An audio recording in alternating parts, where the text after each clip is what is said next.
I was thinking about it. I'm an introvert. Like I'm a painfully and always have been a painfully sort of interior person. You can change that as much as you want. If you packed everything up, like cut the internet off and moved to a new town, like who would you be there? If you wake up every day, you have a capacity to be great. Ask you something. Is the next 30 seconds guaranteed? Yeah, never. Never. You have to answer every day when you go to bed. Were you a good person? Were you kind? Did you care about others? Or were you selfish and only thought about what you wanted? Continuing to ask questions in like a kind or positive way. If I can create a spot where people can come together. Stay off the internet, stop researching, because all you're going to do is get in your head. I did what everybody does when they're about to die, I started praying. This might be my last fork in the road. Get busy living or get busy dying. Exactly. Welcome to our journey, where open dialogue and curiosity are the only requirements. whether it be serious or lighthearted, Music, heroing stories, aliens, or politics or comedic debauchery. We attempt to peel the layers back and connect together in a way that's genuine and honest. Without any script or idea what the hell is going to happen. this is organic, curious, human interaction. We thank you for joining us and ask, if you enjoy the show, please do all the things that social media requires for its more ridiculous algorithms. The like button, follow, subscribe, comment, and review. And although we may have a disdain for algorithms, it's how the internets work. But if you have as much disdain for them as we do, you can visit the website, chroniccuriosity.com. The link is in the description. You can find all of our stuff there. And the store, Tony, which you can pick yourself up some fantastically curious merchandise. Welcome to Chronic Curiosity.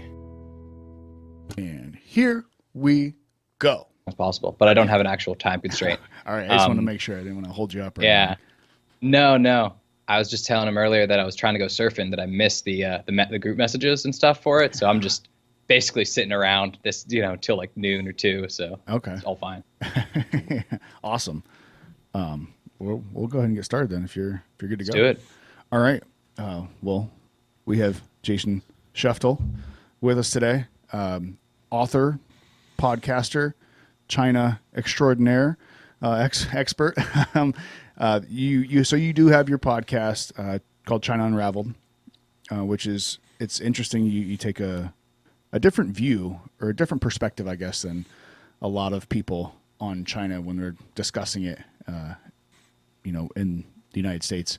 And I also heard you have a book that's coming out or you're working on. Is that?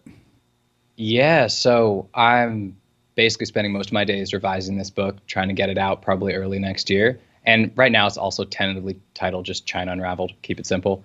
But it goes really deep into everything. So a lot of the podcast episodes are sort of little snippets about big issues, important things I think people should know about China, kind of taken often a little bit, just kind of pulled from parts of the book, current events. But that one goes really deep into stuff. So that's definitely, it better come out. That's all I'm going to say. It better come out. It needs to end. Right. Writing a book is not fun. How long have you been working on it? Ooh, it's been intensely maybe 2 years. Oh, okay. Yeah. Labor of love, then I'm assuming. Starts out as a labor of love. It starts out as a labor of love. Right. And then you're just, it's like sunk costs. That's what you feel towards the end. Well, we really appreciate people's backgrounds and their stories and, kind of what drives their passion. I guess, how did you get to where you're at now and what got you down that path and that whole story of Sure. where you're at? Yeah. So for me, I've been into, I guess you could say, China for a very long time. I actually have a disabled brother, and the person who helped him basically the whole time I was growing up was a Chinese guy. And when I was a little kid, I remember just thinking like, damn, this guy has really cool hair. Like he could have the full Asian sort of master guru on the mountaintop beard. He had the ponytail, and I get more of the jihadi look and I knew that from a young age that was going to be my style. So I thought that was cool. But no, that really I've been interested in China forever. But a lot of the interest crystallized around 9/11 in the Iraq War, early 2000s. I remember thinking, wow, our country, we're so great, right? And then we go invade these countries, and everyone knew early 2002, this was not going to turn out well. British Empire had been in Afghanistan, the Russians, the Soviets, everyone, nothing ever changes. And then we do the same thing in Iraq. And I remember thinking in the background, like, there's a giant, massive, far more complex, far more powerful country that's developing and modernizing in the background. And so I got fascinated by where that was headed, what was going to happen. And then obviously we just had the financial crisis. All this stuff seemed to just suggest that major changes were happening in the world. So that's kind of where it all started. And I ended up getting a scholarship to go study in China, learn Chinese. I studied at a famous university in Beijing, and I was in and out of China from 2010 to about 2015. And I was actually going to go back in 2017 for another 6 months, but I don't really feel comfortable going to China anymore. I think you can see based on some of my stuff, I'm also probably not very welcome in China. And there are people that I know that have not, good things haven't happened to them, both from the academic professor types in China that are more liberal. There's a major crackdown going on. So there's all sorts of things that didn't feel good. And then I was really curious at this point how everything I've learned about China relates to the United States. I think that's what really keeps me going and pushing this labor of love to get this book out. Because I think what's really going to be interesting is how this country, for all of its successes and failures, how it just impacts what we're trying to do, what we're not trying to do, how we're failing, what we're really about. And that's what keeps me into it. And yeah, so I did from 2015 on, I was doing a lot of global development work, economics development, global law, administrative law, stuff like that. And that's kind of the story that brought me here. Gotcha. So you were intended to go into a law type background, and then how did that get you over to China? Like, I have a law background. So I did development law, so a lot of natural resources, environmental law, and systems. And when I was in China, I was studying like the big systems. So if you look at the podcast and stuff I do, I'll talk about like agriculture or like energy in a big perspective, or trade, global trade. And that's what I did when I was in China, was like, look at the Chinese agriculture system. How do you feed 1.4 billion people? Not an easy problem. How do you keep the lights on for 1.4 billion people? Not an easy problem. How do you transport 1.4 billion people around the country? How do you, all these things? So I was actually going like system by system, trying to see how this came together. They were trying to explain what they were trying to do, and very creepy stuff during that time, but also very illuminating. And that's kind of the perspective I've taken. And so I also, I did a lot of global development. So I did consulting work in Argentina for development there, their attempts to develop and modernize. And I'm actually a big critic of a lot of the way things happen. I think this whole era of just all the development money we've sent all around the world, I think most of it's going to turn out it's just not going to work out. So that's another thing I'm trying to talk about, really, like, what's going to work? Like, are we just wasting? Are we throwing money around? Are we wasting it? What's going to last? And I don't know. Unfortunately, I don't have the best hopes for a lot of this, but it's important nonetheless. So, yeah. Well, I know we talk about, so the idea, like I kind of mentioned before, of the show is just I am not an educated man. Everything I know, I learn from as I pick it up from the internet or wherever. But I'm obviously curious, hence the title of the show. And there just seems to be so much going on with everything. And we talk about politics and all different types of things on a very high surface level. But we talked about, the money going to these different countries and all this money that goes all over the place, and whether it be, even in our own nation, to certain things that just the money doesn't get anything done. So where's this money going? What are we doing with it? Are we just wasting it, or is it just because it's just shifting hands back and forth between the politicians and the corporations? And I don't know, but it doesn't seem to be working very well. Yeah, I agree. I mean, also, just to be frank, like, learning off of Reddit and YouTube at this point is maybe the way to go. Like, just because I have this background, I'll tell you, most of the stuff you learn, like, I had to unlearn all the things that I thought were wrong. That I went and I was like, that doesn't work. But everyone just keeps doing it. Like you're saying, you keep throwing money at problems, doesn't seem to do anything, but you just keep doing it. You stay in Afghanistan for 20 years. And then people knew, like, January 2002, this probably isn't going to work. Like, this is probably not going to work, guys, but we just have to tough it out. But this question of where all the money's going is a real one. We live in a really financialized economy. It really started in the 80s, and it goes hand in hand with this globalized world that we developed. You could suddenly build, like, a car. You could have dozens of pieces of any product built all over the world. So you could just send, basically, the way the world we built from the 80s on. You kind of used information technologies and cheap transportation to build every piece of every product wherever it was cheapest. And unfortunately, that usually just means like, all right, we're going to pick the slave labor here, the child labor here, and like it's kind of the dirty truth of it. But yeah, and you sent all that around the world, and then you basically assembled it all in China, and that's kind of where China got its everything. That's where everything came together. And what you have with the money flowing around the world is most countries don't know what to do with the money that they get. So the best example is just like Saudi Arabia. And it really changed the world. In the 1970s, like, they have a bunch of money. Okay, we got oil. Let's build an island. Yeah, it's like, all right, let's build islands. Like, what are you even doing? The truth is, the second like they started getting all sorts of oil money, they just sent the money back to U.S. banks, and they just said, make us a profit. Because we don't. What are you going to invest in? It's sand. It's sand. There's like, there's no new industries. Saudi Arabia runs on basically, poor foreign laborers. They don't train their people. There's nothing to build or invest there. So they just sent the money back to the U.S. banks. They packaged it and repackaged it and sent it around the world. And that kind of in the 70s got started, this whole thing of just breaking money into pieces, sending it to do nothing, and just basically making money off the fact that the global population is growing and technologies are advancing in certain industries. But what you're talking about, just this idea that our government is throwing money at problems, doesn't achieve anything. Our corporations are throwing money at problems, doesn't achieve anything. That's really true in a lot of ways. And a lot of that I think is going to break down in this decade. I don't think it's going to function the way not function. It wasn't really functioning before, but I think the fact that it's not functioning is finally going to be like pretty apparent to everyone. It's just not going to be able to continue. Yeah, so I think an important kind of thought that I don't know if I picked it up from one of your podcasts or listened to something. I listen to a lot of stuff, but nice. To the understanding that the world didn't quite operate like it does now, 100 years ago. Everything. Yeah. The game has completely changed, especially on like a economic and trade type platform, and so we see all this money flowing all over the place, and it's not doing any good. So like, I guess my kind of question would be like, all right, well, is this something new that we just haven't figured out? I go on rants sometimes about like social media, that it's a toxic, terrible place. Well, the internet's new. Maybe it's just because we just haven't figured it out how to use it a good way yet. Or with, all these government agencies and everything else, is it set up and designed like that? Because it just seems like we get more and more politicians and more government. And I'm not necessarily like a anarchist by any means, but we keep seeing more government and more government spending, particularly recently. And what's it getting us? It's just getting us into more debt and more trouble. So it's like, we're just failing at something we don't know how to do, like a democracy?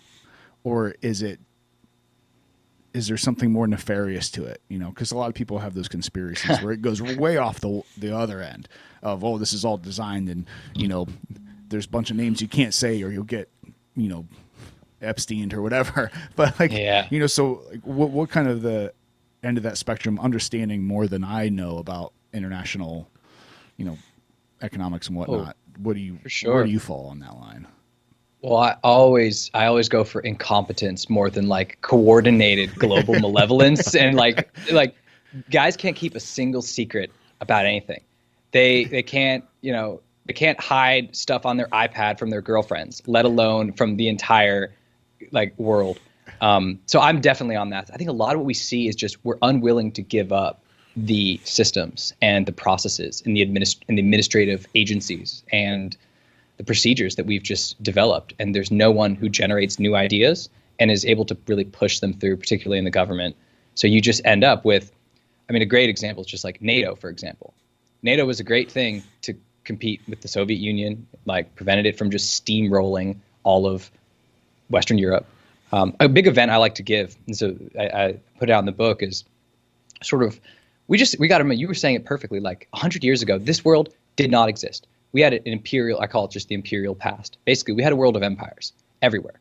British Empire ruled a bunch of stuff. China was an empire, Soviet Union, Russia, all these things. There was global empires, and there was not hundreds of nations, all individual nations, all trying to have their own identities, their own economies. No, you were just eaten up by bigger empires. That was what happened. That's what's basically been happening forever. And there's good reasons about why that happened and all, but then the world changed. And the reason it changed is because the U.S. decided to change it. We have, we can go into it at some point, but the U.S. is a pretty singular and powerful country in world history. And I'm not here to be a Mr. American exceptionalist. I think we actually need to like really think about like, why is this the case? Because we don't want to be like, hoorah, and then you end up in Afghanistan, you still lose. You can go to Vietnam, you still lose. But the real thing is, how can we go lose and still maintain kind of the status we have? If China goes and loses against trying to take over Taiwan, that country is going to crumble into many warring, vicious pieces. That's a very likely outcome.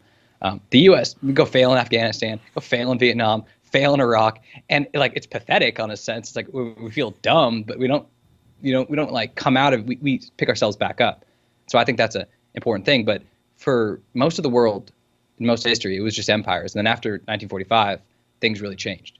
And the one cut I like to have on it is, the U.S. basically, we didn't want to form our own empire in the same sense. Like everyone's always questions like, is the U.S. an empire? Is this and that? And that's kind of a little bit of a deeper topic. But the real thing is the whole world was eaten up by empires. So we wanted to just break up everybody else's. We wanted our own markets. Kind of, they're all in our way is a better way to think about it. Like British Empire had 25% of the world in our way. Like we wanted to sell shit to one place, or excuse me, no, sell fine. stuff one There's place. No rules here. Yeah, you're good. Okay, cool. Use all the words you want. Hey, we want to sell shit to this country. We want to take stuff from them. We want to do this. But if you just have global empires, they're just in your way. So yeah, everybody really needs to think. Like after 1945, you just think about what happened. Japan, this militant country, warrior that took over most of Europe and China, excuse me, suddenly starts creating Hello Kitty dolls and anime. And Germany, which took over all of Europe, suddenly starts making VW vans for hippies to go run around California and stuff in. Like there was a major shift that happened that we're not talking about. You know what I mean? We're not talking about that. But it was a huge change. And the U.S. basically paused global imperial conflict all over the world, like major ones, not like little conflicts everywhere. And it sort of rewrote the global map. And we're all wedded to the institutions that kind of made that happen. The UN, NATO, all these things.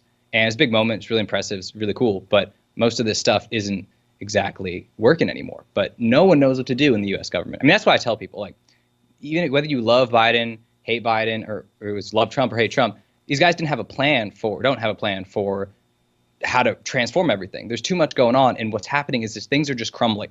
Like a lot of the pieces are just crumbling, and we're not going to be able to put them back together like in any time soon.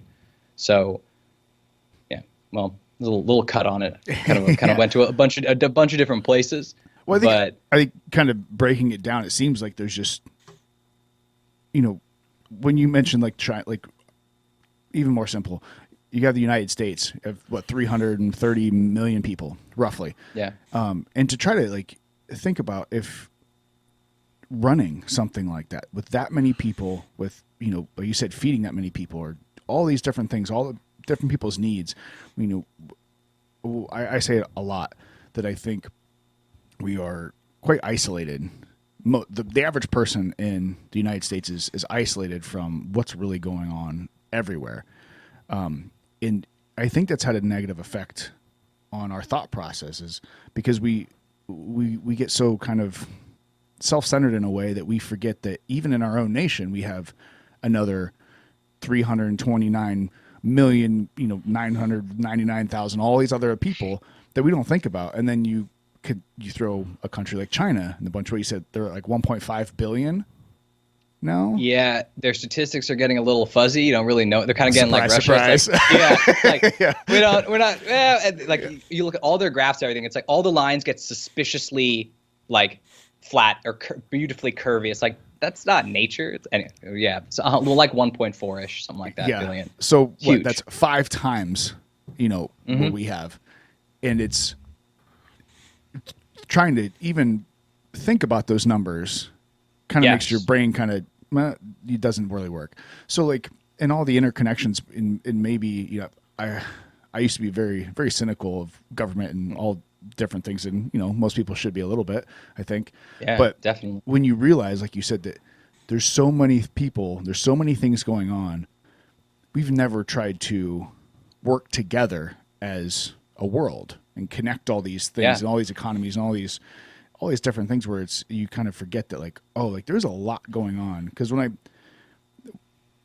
of my favorite things about the whole COVID thing that happened was, for whatever reason, I started listening to podcasts a lot more, and I connecting with a lot of different people, and you realize we started this during because that too, but you realize that like there's a lot of people out there that are a lot smarter than I am, and when they're talking about really smart things, I'm like, I don't get that at all. And then when they say, man, I'm nowhere near an expert on this, and there's people out there a lot smarter than me, I'm like, well, I don't know what I'm doing then. Like, so you just realize everything is so in depth and there's so much going on that maybe, I'm starting to lean towards more of that. I mean, the people that are trying to control and trying to maneuver these things, they're just not capable of doing it. Maybe nobody is, because it's just something we've never encountered before. Yeah. I've had this sort of crackpot theory that I've been floating around. It's like, it feels like sometime in the 1970s, like our world lost the ability to deal with like the complexity of like everything. So whether it's like gender relations, international relations, just it feels like in everywhere, like our film, the art world, military stuff, all these things, the complexity grew, and our ability like of all the experts to deal with it seems to have kind of plummeted. So I'd agree with that. And I think podcasts are honestly just so awesome. It's your ability. It lets you get into conversations with people you wouldn't have otherwise. And it lets you just learn continuously. And you don't, I also firmly believe like the great experts in most fields, they're really good, but it's the expertise we need these days is really people who are like in tune with reality and trying to learn and like seeing how things work. Like, I don't know, like I know all sorts of people. They either get burned out by the right or burned out by the left. So they're there trying to find like some new liberal, beautiful vision for the future, or like going back and they're conservatives. They're going to go read like Edmund Burke and the guys like Russell, all this stuff. And it's like, dude, you're not going to go find some complete, beautiful theory of how you should believe in things and how things should work by reading old guys. It's like, you got to see what the changes are going on. You got to see what you can do, see what makes sense. And you got to try and work with it. And I think that the big experts, the big government agencies, my experience with like development work and just these giant global entities, they are mostly writing reports about things more than anything. And it's usually a couple of years out of date the moment it comes out, right, at least.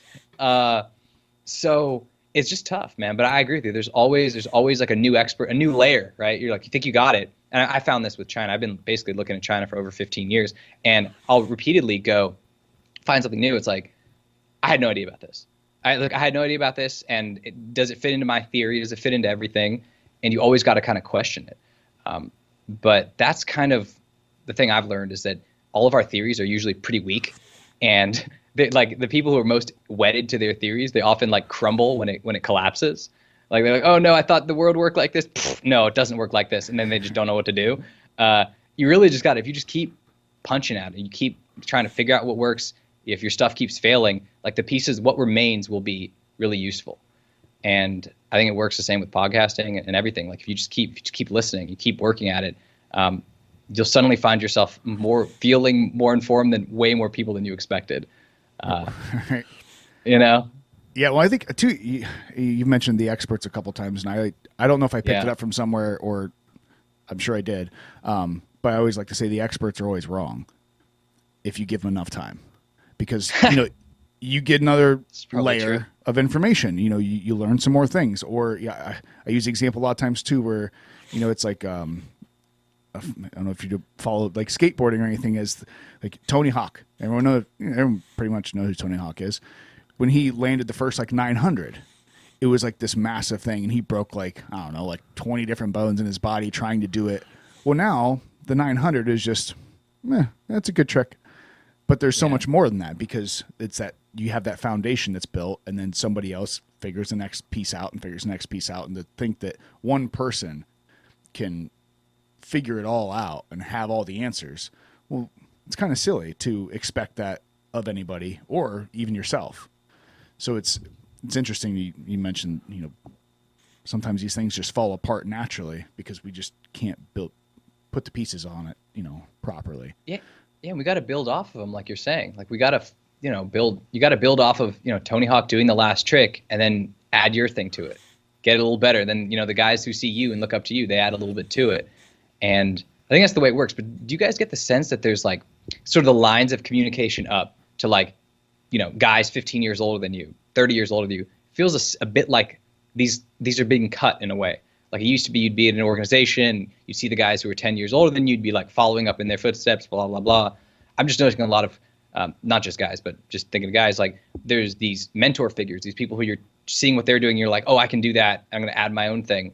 Outside of sports and stuff like that, it's harder to find. So I think it's a real challenge to actually get that sort of progress. Like I've just noticed it with journalism. Like I'm very skeptical and I don't know, critical of a lot of journalism these days. I think that we're losing like all the great like foreign correspondents who went all around the world and gained a lot of knowledge about things. They're no longer training people or instructing people who are 10 years younger than them. Like by 2025, we're no longer going to have a smart group of international journalists who've seen things, and they're not working on theories. They're working on what they've actually seen and what worked and what's changed and what's failed. We're going to lose that completely, probably within 5 years. So it's going to be really hard to even get good information about the world. Like you're not going to know where to even go. So it's a bit of a freaky thing when I'm thinking about it. Do you have any thoughts on why that is? Because I have a lot of thoughts on why people could think that is. But do you have any, personal views on why that communication line's getting broken down? Well, to use to go with the journalist thing, then I'll kind of broaden back out to that. But like the whole industry is so messed up. Like the same stuff that let you get global supply chains and stuff, really, it let you run a media business from a garage or from a small, from a small office. You don't need like people all over the world, like stationed on the ground. They don't have to be there. Suddenly you could just fax things, then you could email things. And so suddenly you just need less and less people. And suddenly you could just look at what all the other journalists are saying. You just go on Twitter, and like that's what journalists do now. They go on Twitter and see what other journalists are saying and say their little piece on it. Retweet it, that's news. Yeah, and that's news. Or you go see articles, it's like, wow, like look at all these tweets in this article. It's like, that's amazing. It's how it's changed. Yeah, I'm allowed on Twitter. You should not be quoting people like that. Yeah, right. And then broader, it seems like there's a lot more isolation in the world, right? I mean, I think in general, things are becoming more siloed. People are becoming more siloed. Friend groups are more siloed. Like I've noticed younger guys, they're all on Discord. Have you heard about this? Like during the pandemic, guys started playing video games and they all were in a Discord. It's like a group video and audio channel. They kind of had all their friends in, and they basically live in this Discord with their tribe. And they'll all be playing different video games. Some will be playing this, some will be playing that. They don't go, like you couldn't go anywhere or do anything during the pandemic. So you were just kind of online seeing what they were up to, and like talking to them while they played their game and you played yours. So there's this sense of like, I don't know, tribal isolation. I think that's part of it. And then, the lines of, I don't know, it's like there used to be elders and stuff, right? There used to be groups of elders, used to have wide sets of uncles and stuff. And now we just don't have that anymore. I think that the less corporate people become, the more people feel like, oh, I can't really advance in these companies. I'm just going from one company to another. I'm not really, it's unclear how much I'm developing my skills. What are my skills, or whatever the feeling is. You lose a sense of respect or appreciation for kind of guys above you or guys ahead of you or older than you. And it's just hard to build connections with them. Like, where do you even do it these days, right? You used to do it at work. You used to do it like random groups and stuff. It's like, well, soon we're all just going to be in our little video game channels, and no one's going to talk to anyone unless you're like, getting headshots in the game or whatever. Right, unless it's was it Ready Player One, where they all was that good? I don't know. Was that when they all live in basically everyone's just like living in this game? That's the real. You think part of that is just Zuckerberg's on that now? That's his whole thing. The metaverse. He's like, that's Facebook. We're going to be the metaverse company. I'm just like, dude, does he ever realize how everything he says ends up creepy? Like he never manages to like align it.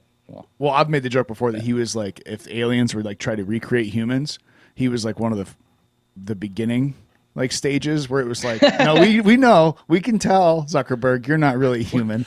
We're still experimenting. Yeah. Like, we haven't got that gene manipulation right there yet. I mean, I think I've seen a lot of that. We've talked about that too with technology and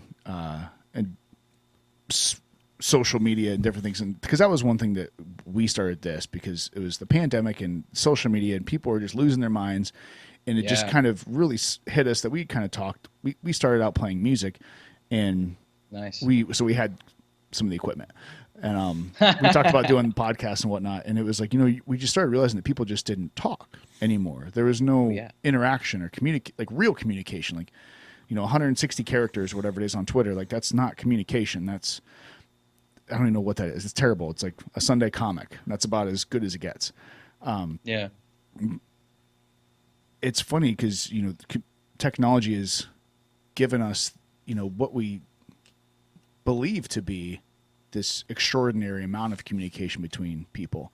But I think it's we've kind of seen, and I kind of agree, where we've almost lost that communication because we're sitting there playing video games or, whatever. There's something, even doing, like I said, most of our stuff is live. We do a couple, across like this, which is nice because we can kind of feel like we're sitting across the table from each other, but you still lose just a little piece of, humanity, whatever it is. I don't know what it is. Yeah. Maybe we're losing more and more of that, and Zuckerberg can take his metaverse, and that might be the downfall of us all.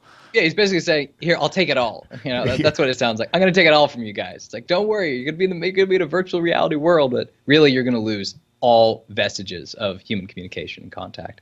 I definitely could see that being the case. But I think you're right too. We are like, I heard a great word someone was using to describe kind of this stuff, like podcasting and stuff, is parasocial. Parasocial means like kind of, it's like, it's not quite social. It's like you listen in on a conversation because it has the sense that you're back like in a normal conversation with a friend, with friends or something. Stuff you don't often get. Like what I actually started doing during the pandemic was just calling a couple friends. Like I had like long conversations, not with a video chat because I usually don't. I can't, like, it feels forced or something. So I would like wander around while talking to people, like looking up at the streets, and I talk for like a couple hours to friends I've had for a while. You mean phones still actually make phone calls? Yeah, right. I've actually had to start to do any work. I have to like leave my phone in the other room. I can't even have it on me. It's just, I don't know if you guys notice that, where it's like it wants to do everything for you at all times. It wants you to always be interacting with it.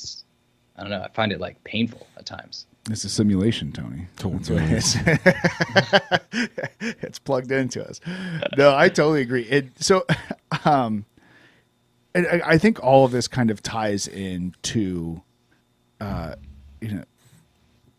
China thing, where we are so isolated here, and I find a lot of people. Obviously, I live in Ohio, which is geographically very different, but the normal everyday person, even I can see it on Twitter, wherever they're at. Like, I feel like we're just so out of touch with reality, like you talked about. Just we need to find somebody that's, in touch with reality, whatever that means anymore. I don't know. Yeah. But what is this kind of stuff, from all the things that, because some of the conversations I've listened to you have way over my head, because they're just so in depth, and I love that. But what are some things about like the relationships that we have with them, and internationally, just relationships with other countries and whatnot, that you kind of feel like maybe that everyday person is kind of glossing over or missing, that you should be going, hey, this is what you should be paying attention to, and this is why, because this is important for your everyday life. Yeah, so most of the stuff about China, what I like to say is that I've had every thought people have had about China, about it's going to take over the world, there's going to be a great red menace that's going to sweep the land, like they're going to knock out Japan, they're going to take everything, we're going to just be like, they're weird, we're going to sell them soybeans and some corn, and they're going to build everything, and we're going to to our doom or whatever. I've kind of had all these thoughts. That's kind of what I like to say. Like, it's not, the perspective I've had is from many years of turmoil of trying to find out what's really going on, and trying to, like I said, get in touch with actual reality, because it's hard to do. It's really hard to do.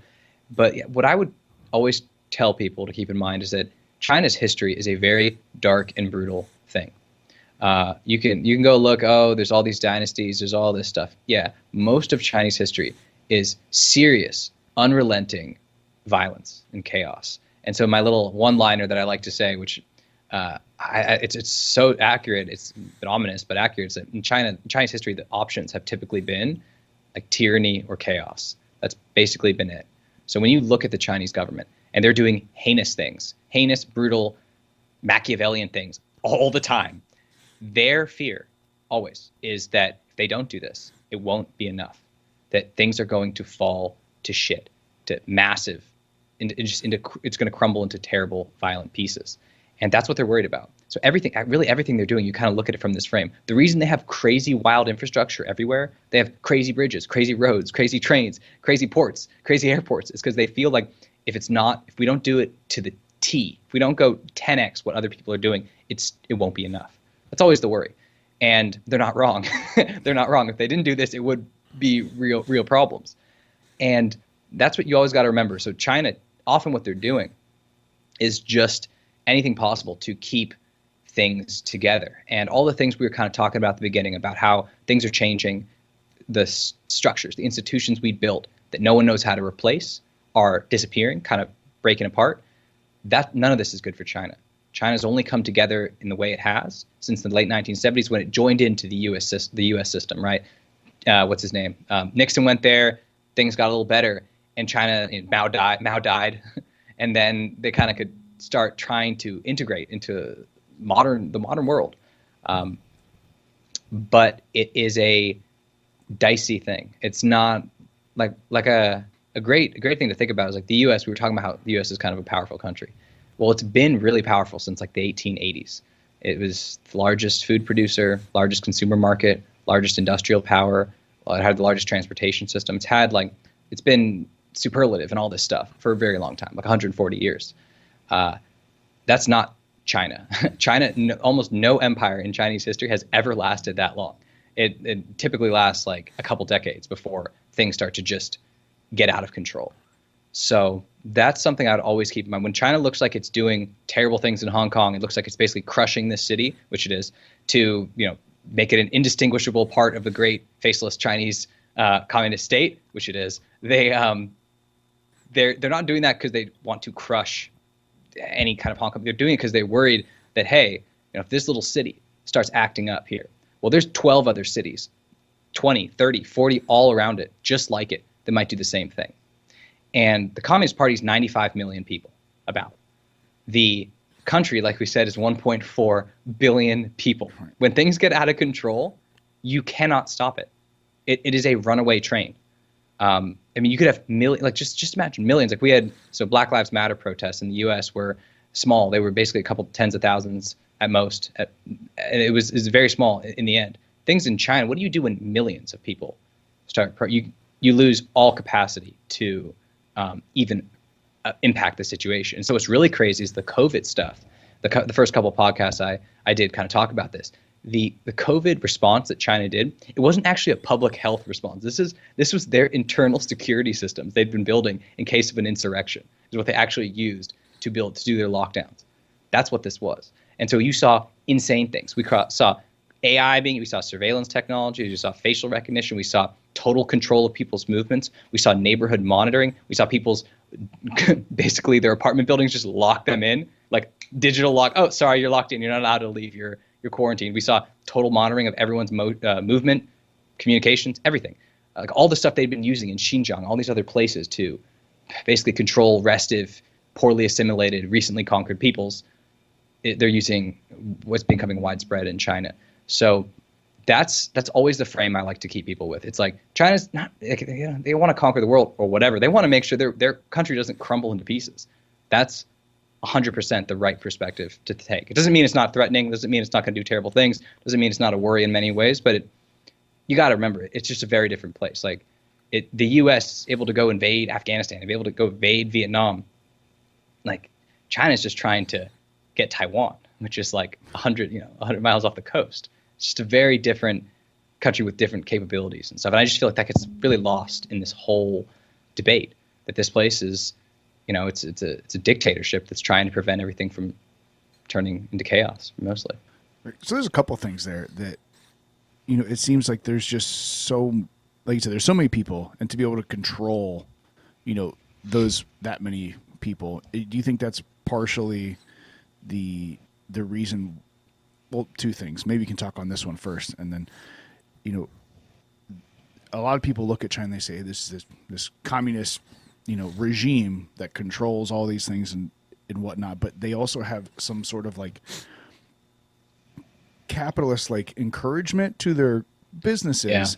And maybe we can go back to this because I'm kind of curious as to how their the whole economic system kind of works, because I've always kind of made a joke where it was like China's communist over their companies, but like the U.S. the companies are communist over the government. Like it seems like the corporations like run the government, and here and in China the government runs the corporations.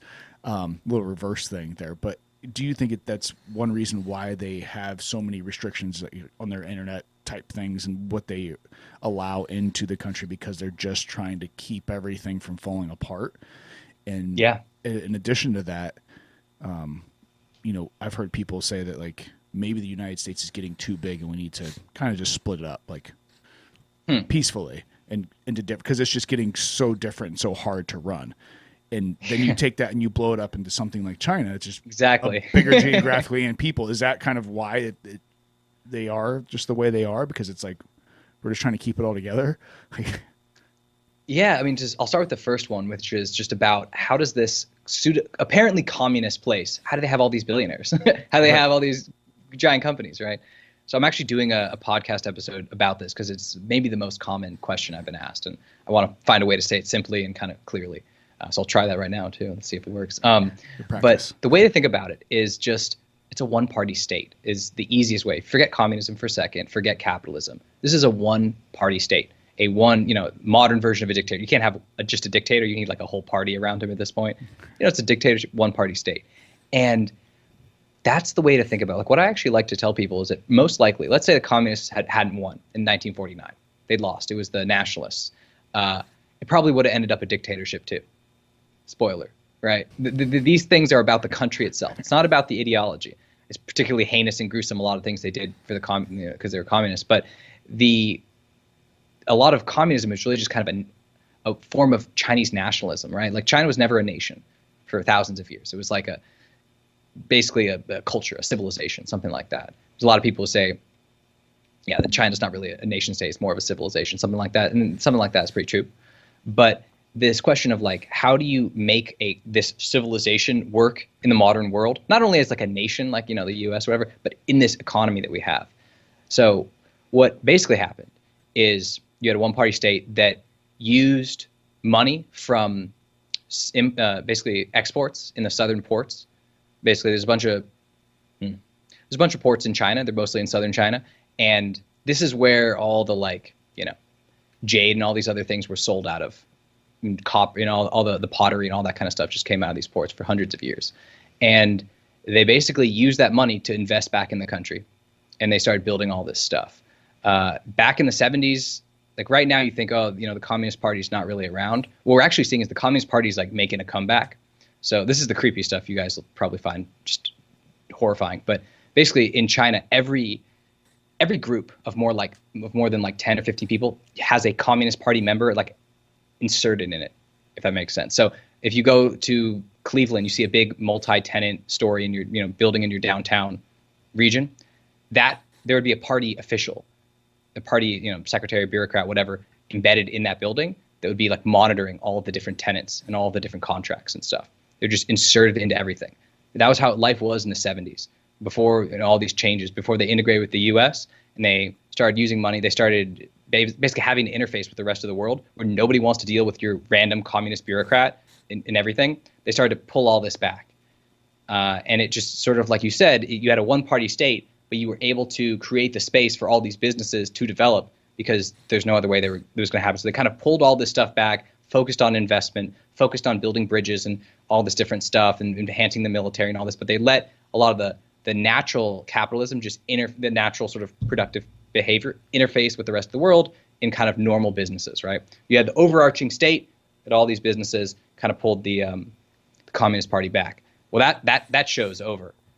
Every major business in China is being heavily, red washed, I guess you could say. It's being heavily red washed. Like it's getting communist officials everywhere. They're basically trying to take credit for all the changes in China. They're like, well, we can't say we rejuvenated the great Chinese nation if the no one can see us, right? If we're in the shadows. So they're moving back into the forefront of it. And it's like the thing with China is that it's a very explaining the political economy of China is a bit tough, like you said, because it's so big and it's very contradictory in a lot of ways. It's like state capitalism is a good phrase. It's like that seems weird, but that is how things work. And the only reason it works, this is a good thing to keep in mind. The only reason this bizarre construction you have of like state capitalist yet wealthy yet is able to buy stuff from all around the world. It has all these things, This only worked because it's part of this global system that's functioning. I guess is the way I think about it. China would never have been able to develop if it had to just rely on China. If you couldn't sell to the rest of the world, to foreign consumers, they would never have gotten the money to develop anything. And so what they did is they loaned off of all this money, and then they got into debt, but they were able to keep growing, so they were able to pay off the debt, and they added more debt, and they were able to keep growing. And that was the story. Like, it seemed like China for a long time had endless money. It doesn't anymore, but that was kind of the feeling basically through the end of the financial crisis till maybe 2015, when it became really clear that the things in China had gone sour, had gone bad, much for the worse. That was kind of what was driving things. You had this interface with the rest of the world. You had this communist one-party state that was able to direct things, to basically copy. Like, you were able to, like, it wasn't actually innovating in a lot of things. It was literally just, the U.S. has NASA. Let's copy NASA. The U.S. has, a giant rail network. Let's copy that. A freight rail network. And Europe has a great passenger rail network. Let's copy that. You're able to copy all these other systems around the world and kind of try and integrate it with the little unique features of China. The problem really comes when you're in the 2020s now. What do you do when you need to innovate? And you need new systems. You need to find out what really works for you. And can the government sort of lead on all these things that haven't been done? Like, it's easier to have a 5-year plan where you're saying, we're going to do what they did. We're going to do what they did. Yeah. We're going to do what they did. It's like, they just did that. Let's do that. Like, it's very different when you have all these crises that no one can help you with except you. So things are weird. So that's the first question you asked. And then the second one, what was the other question you were asking about? I don't know. I forgot now too. Okay. But I'll ask another question on top of that. So do you think that's why they still try to play semi-nice-ish with their kind of capitalism? They allow these people to make millions and billions of dollars over there, so they keep on feeding the country. Whereas, a lot of times you have, using the other kind of scary monster in the closet from the U.S. perspective, or everyday person perspective, is like Russia. Like, Putin doesn't like somebody. It's pretty clear that he just kind of makes it happen sooner or later. Like, you're gone. But like over in China, they had I can't remember the guy's name now. He's been in the news, the billionaire. Is it the Alibaba guy Jack Ma. Jack Ma, yes. Jack Ma. So Jack like Ma. he says some things they don't like, and he kind of like disappears for a while, and they're like, well, where'd he go? Exactly. But then he comes back. So it's like, oh, okay. So they're like, we still need you to make a bunch of money for us, so we're not going to kill you, but hey, you need re-educated. Is that kind of like they're trying to ride that line of, we want your money, but keep your mouth shut? There's definitely a tension, because they want all these to be productive companies, and they want the world to not look like a basically totalitarian dictatorship to the world, right? No one's going to trust you. Yeah, I know, right? They're not succeeding on a lot of these fronts anymore. Like, a lot of the veneer of China kind of broke apart over the last 2-3 years. That's pretty clear. But yeah, they're basically forcing all of the major businessmen in China to kowtow to the government, right? And again, the reason is they, like you said it well earlier on. You're like, it seems like in the U.S. the companies run the government, and in China the government makes damn sure the companies know that the government runs China, and that's what they're doing. They're basically, all these major tech leaders, they're all being forced to kowtow to the government, to put their money into businesses, into their charities, and to say that we support the government, to join the Communist Party. All of them are actually becoming, behind the scenes, becoming Communist Party members if they're already not already. And yeah, they're for sure trying to reassert control over the entire, particularly the tech sector. And even weirder, they're actually nationalizing data, if that makes sense. Like, the same way like sort of land and labor and capital in China, they're all state assets. Your data is now a state asset as well. They're basically forcing the equivalent of Google to build, joint public, I guess you could say, government and joint government and corporate databases where the government can basically suck the data, any data they want, out of their systems. So it's a creepy thing. So in the U.S. we have like corporate control of Google controls YouTube. All these other companies control the internet and what we can say. In China, the government controls what you can say. That's a real big division like between the U.S. and China right now. We don't like hate the government for its like controlling our speech. We hate companies for doing it. Mostly in China, it's like like if I texted you, wow, Xi Jinping looks like he looks like Winnie the Pooh. My text would just be deleted, like it would just disappear, and then I'd probably get a knock on the door like that night. That's kind of how that would happen. I feel it sounds like that's coming. One day they just say, "Is that why you're not welcome back in China?" Did you text that? Yeah. Just playing. I just mass group text of like Winnie the Pooh memes, and it's just like, oh no, it's over. Don't go back. Is that the image they use to like make fun of him? Is that like a? Yeah, no. There's a little thing for a while, but Winnie the Pooh. Someone said he looked like Winnie the Pooh, and they just did mass censorship of that. Like it gets ridiculous. But they're scared. They're so scared of like, well, are we losing authority? Are we losing respect? Like it ends up really pathetic. It's like, any guy you meet, particularly who's like just always worried about, do I look good? Do I have authority? Like, do people respecting me? It's like, nah, dude, you look weird and anxious and tense and nervous. Like, that's what I'm seeing right now. No respect anymore. It just looks kind of weird. Yeah, so that's where things are going in China. It's getting increasingly creepy. Like every couple months, it gets creepier. And a good thing for people to keep in mind, like anyone listening about China, is that they're always propaganda. There's a quote publicity department at the top level of the Chinese government, which forever was the propaganda department. It was literally called the propaganda department. They changed it, and I think it was like the 90s probably, because they're like, again, the rest of the world doesn't want to hear about our propaganda department. It doesn't look okay, but it's a propaganda department. And the government is always trying to massage the opinions, thoughts, feelings, beliefs of particularly the Chinese people. So propaganda is an essential part of any Chinese government, any Chinese state. It is you have to rule the people. Like, so broad, it's kind of one of those broader things. Like China is a place where you kind of typically economics wise, you don't need to look crazy stuff about economics, but one of the great things to learn is like land, labor, and capital were the three major things that help define like whether you get wealthy, whether you don't. And in China, they have bad land. They have a lot of land, but they have a lot of bad land, and they have limited capital. They didn't actually develop all that much money. So the reason you need money coming into the southern ports is because China doesn't naturally doesn't have as much capital as something like Germany or the United States. But what China always has always had, basically for over 2,000 years, is a lot of labor. Like the way you build a Great Wall is you send millions of people into the desert to build the Great Wall.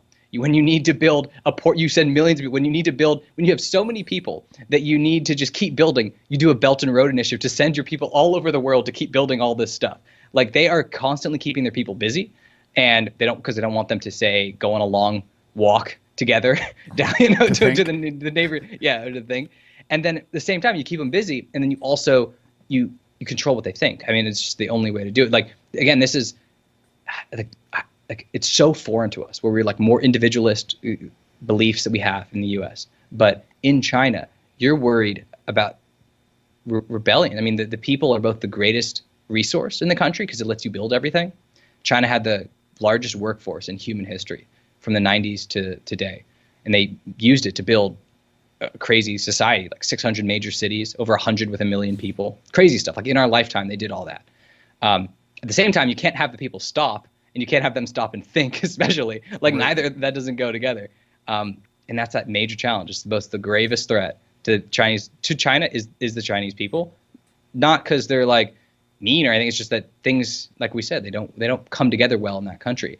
And you need the government to try and, force the pieces to stay together. And it's usually a kind of outbreaks. Like the number of like peasant rebellions back in the day in China is like almost incalculable. It was like all the time.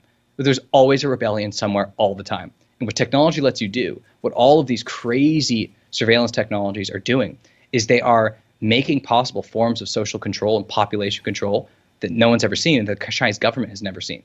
So pretty clearly, starting in like 2015, China started investing in like a 21st century police state, some version of that rather than like, oh, we're gonna like take over the world. Like that they pretty clearly started putting all of their money into like, hey, how do we manage the coming chaos more than like how do we, seize the reins of the future or whatever. But the propaganda keeps saying that. The propaganda keeps saying everything's going to be great. We're taking over all these industries. We're doing this. We're doing that. But they're trying to convince their people of these things. They're like trying to convince the people they're going to be great while using all of their money to really just control people to think that. Like it's very, very creepy and bizarre. But that's kind of what's going on. It sounds kind of similar to, from my understanding of how like North Korea works, where it's like, hey, we're the greatest nation in the world, but the only reason they can say that is because their people don't know any different, because they're completely locked off from the rest of the world. And it's obviously China's not quite as bad because you can get internet in China, maybe only half of it, but it just seems like that's the control on the people is just it's really mind blowing to. I don't think a lot of people here understand that in how that works, and they can't comprehend it because it's we've lived in this place that there is not a whole lot of other places like it in the world. How the citizens are just kind of left to kind of roam about as you please, and now people are realizing, oh, we left all these people just roam around the nation, do whatever they wanted, buy a bunch of guns, and now the government's like, like maybe we should control our citizens a little more. It just seems like it's every government kind of leans that once they realize they get big enough, and then the people are realizing what's going on, the money they're wasting, and then the government's like, we got to figure out ways to control people. And I think that's an interesting point, that you would think the more connection, in one hand, the more connections and the more knowledge and ability to reach people that you never would have the opportunity to interact with, that allows people to more freely think and more do things on an individual level. But I never really thought about the technology being used as a tool to be able to kind of corral everybody and still allow them to think. It's like free range cattle. Well, there's still a fence out there. They may not realize it because they have enough grass to feed on, but there's a fence out there. So you think the area is big enough that you don't realize you're still fenced in until you start pushing against the boundaries. It's kind of scary. Yeah. The one of the weird things about China is that on the ground, like you actually have a lot of freedoms, if that makes sense. Like, because there's just too many people. Like you can't actually, like you could, now they're using a social credit system to try and incentivize all these micro behaviors to make you do everything right. Another very creepy thing.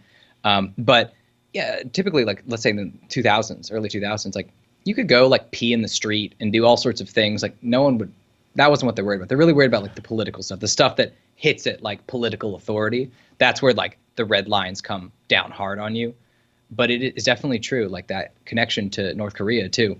North Korea copied China. That's what this was originally, like early Maoist China. Well, a crazy thing. I mean, I've said this before, but basically, Maoist China, early communist China, could have easily ended up looking like the I don't know, what is it, dynasty basically we have in Korea. But we killed Mao's son in the Korean War. So that kind of nipped that in the bud. But there's a strong possibility that things could have ended up like could have had a Mao dynasty in China.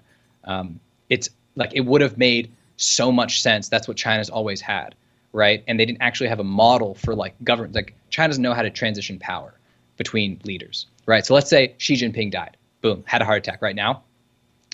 There would be a massive scramble to take over. Like it would probably be coup d'etats and all this kind of stuff. Like there's only been one power transition since 1949 that was, relatively normal, stable. Everything else, like Xi Jinping has been purging people like you wouldn't believe. Just literally purging, like that. The way I say that China transitions power, actually in a podcast episode I never put out, but I call it basically a blessing and a purge. That's kind of how they do it. You get blessed by like a group of elders, like weird party elders, and then you say, thanks for the blessing, and you go purge everyone who could have challenged you. That's basically how it happens in China. It's pretty bizarre. But now we'll see. Xi Jinping probably wants to stay in power for another 5, maybe 10 years. because they're not. He's not doing this because he wants to be Mr. Dictatorship. He was doing this because he thinks we have real problems. We need if we go through another power transition, we switch governments, we might end up in a place where we're weak, vulnerable, because you have to consolidate power again and again. It's a weird thing. Right now, if Biden died, well, you get Kamala Harris or whatever. It'd be people would be upset. People would think, hey, you plan to die so you could make her president. That's what a lot of people say. You totally knew you were going to die, and you wanted to give her to us, as a goodbye present from this world or something. Son of a bitch. But yeah, I know. But the government would just, it would keep on. People would be pissed off and all this kind of stuff. But it wouldn't be scramble. It's I don't need a battle royale, basically. Right, you see a lot what's happening in a lot of countries. I mean, right now, around the world. Yeah. Cuba, Haiti. You just see all this kind of stuff happening, and it's sad. I mean, I personally believe this decade's going to be a pretty brutal one. For us, for economic reasons and stuff, but also for the rest of the world, just keeping it together. You know what I mean? Yeah. COVID's been hitting places hard. Well, that's real hard. I spent almost the entirety of last year since COVID. Everyone's like, I can't wait to get rid of 2020. And I'm like, I don't think 2021 is going to be much better. We're in it. We're in it for the long haul. Yeah, this guy, I was talking to a friend of mine. He was like, I get this feeling the hammer's about to drop, a shoe's about to fall or whatever it is. He just felt like something, not a pandemic, but now we're all tense. We got a little bit of psychosocial dread or something. We just feel I don't know, there's a real tense thing. And so I agree with you, man. I've been thinking for a while, this was just the start of another miserably, a rolling series of miserable crises or fun crises. I mean, you gotta keep a comic aspect to this stuff, go crazy otherwise. But yeah, it's not going back to normal. 2020 is gone. 2019 is gone. It's not coming back. Actually, this is totally off topic, but I had a haircut recently, and the lady was cutting my hair. She was she has a client who is a therapist, I guess, and she was telling me how this therapist is booked till the end of the year. This was a month or two ago. She was she was booked out of her mind, and so she's cutting my hair, and she's the one thing she said, it was so insightful. She's what's happened to people is when the pandemic ended, everybody, according to this therapist, she was saying that the people who are struggling the most are the ones who they got out of it and they're looking for 2019. They're looking for go back to what they were doing. But really, it was a moment where we were supposed to evolve. You were supposed to evolve, and it's the people who try to go back to the world that was that are struggling the most. That's who's filling up her clinic, till the end of the year. And it might be the same for countries. There's no going back. It's going to be the ones who evolve or the ones who aren't going to. There's no therapist for your country. If that thing falls apart, you just fall apart. You can't go to I don't know, Big Daddy Freud ain't going to help you with this one. Yeah. This is another, since you brought up an off-topic thing, I'm going to bring up another off-topic name to connect with that. Have you ever heard of Randall Carlson? Yeah, I have. Oh, yes. But he talks about, global cataclysms and asteroids and events and different ice ages and whatnot. But I kind of find it interesting to think about, through the stages of human history and civilization, there are times where, like you said, things change and they don't go back, whether it be for good or bad, or, an asteroid comes and smacks your continent, and guess what? You're back into the Stone Age instantly. Different things that have gone, through history. It's so this obviously isn't quite that bad, but, with the talk of climate change and everything else, sometimes we forget, because we live such short lives that, 100 years to us seems pretty decent, but on a global scale, on the Earth scale, it's nothing. It's a blink of an eye. So if you have something that happens big during, your lifespan, we might be witnessing that next little small, industrial revolution connected to the internet now, the technology revolution, where obviously completely different than that, but in the last 20 years, things have changed so dramatically that, it's, an exciting time to be alive and have fun while you're doing it. We're here, right? So yeah, you got to be in it. You got to be in the game. You can't be trying to pull yourself out and say, oh no, does it go back? It's not going back. I mean, I think that what we're seeing is probably it's going to be a big political shakeup. It's going to be like the 1940s. It's going to be like when the world was reconfigured. Not to sound super intense about things, but like when the Soviet Union fell in 1990, 1991, that should have been a wake-up call that things needed to change, but we didn't. We kept everything on autopilot. That's what everything. Oh, we summoned NATO to go fight with us in Afghanistan. Really? That's what we're doing these days. None of that stuff works. And this is, it's coming to a head. So things are for sure going to change. And as for Randall Carlson, man, like I think that's very cool. Like all the stuff about Egypt and the pyramids and stuff. The book I knew I liked this guy. Graham Hancock and John Anthony West. Yeah, totally. Well, it's like the book, the China Unraveled book that I'm doing. I start back when China was nothing, right? To describe really like how it grew. And, and it's funny. I basically say at one point, I'm like, yeah, I'm only going to do like this recent agricultural revolution thing. Like, I'm not going to, if I didn't want to say like, oh, maybe there were cycles of stuff happening before, but it's just like, we're not going to talk about that. But yeah, so no, I think it's very cool. And trying to get that deep perspective is really key. Like anything we can do to like expand the window, right? Like we're so stuck, not even in like the last couple of years, we'll be stuck like on doom scrolling on Instagram about what someone did earlier in the day. We got to expand that kind of the window of time we're looking at, because it gives us perspective. Otherwise, we're just going to be kind of leaves in the wind. And it's not a good time to be a leaf in the wind if things are, if the storm is here. You know what I mean? Ooh, I like that. Although that kind of sounds like a QAnon thing. You might want to write storm. Oh no. Yeah. No, I just like to say. I was gonna say you should write that down. Yeah. Don't mention QAnon. QAnon. Take it. I have a nice poetic turn of phrase. I'm like, God damn it, Q. You ruined it for me. Everyone's gonna think like.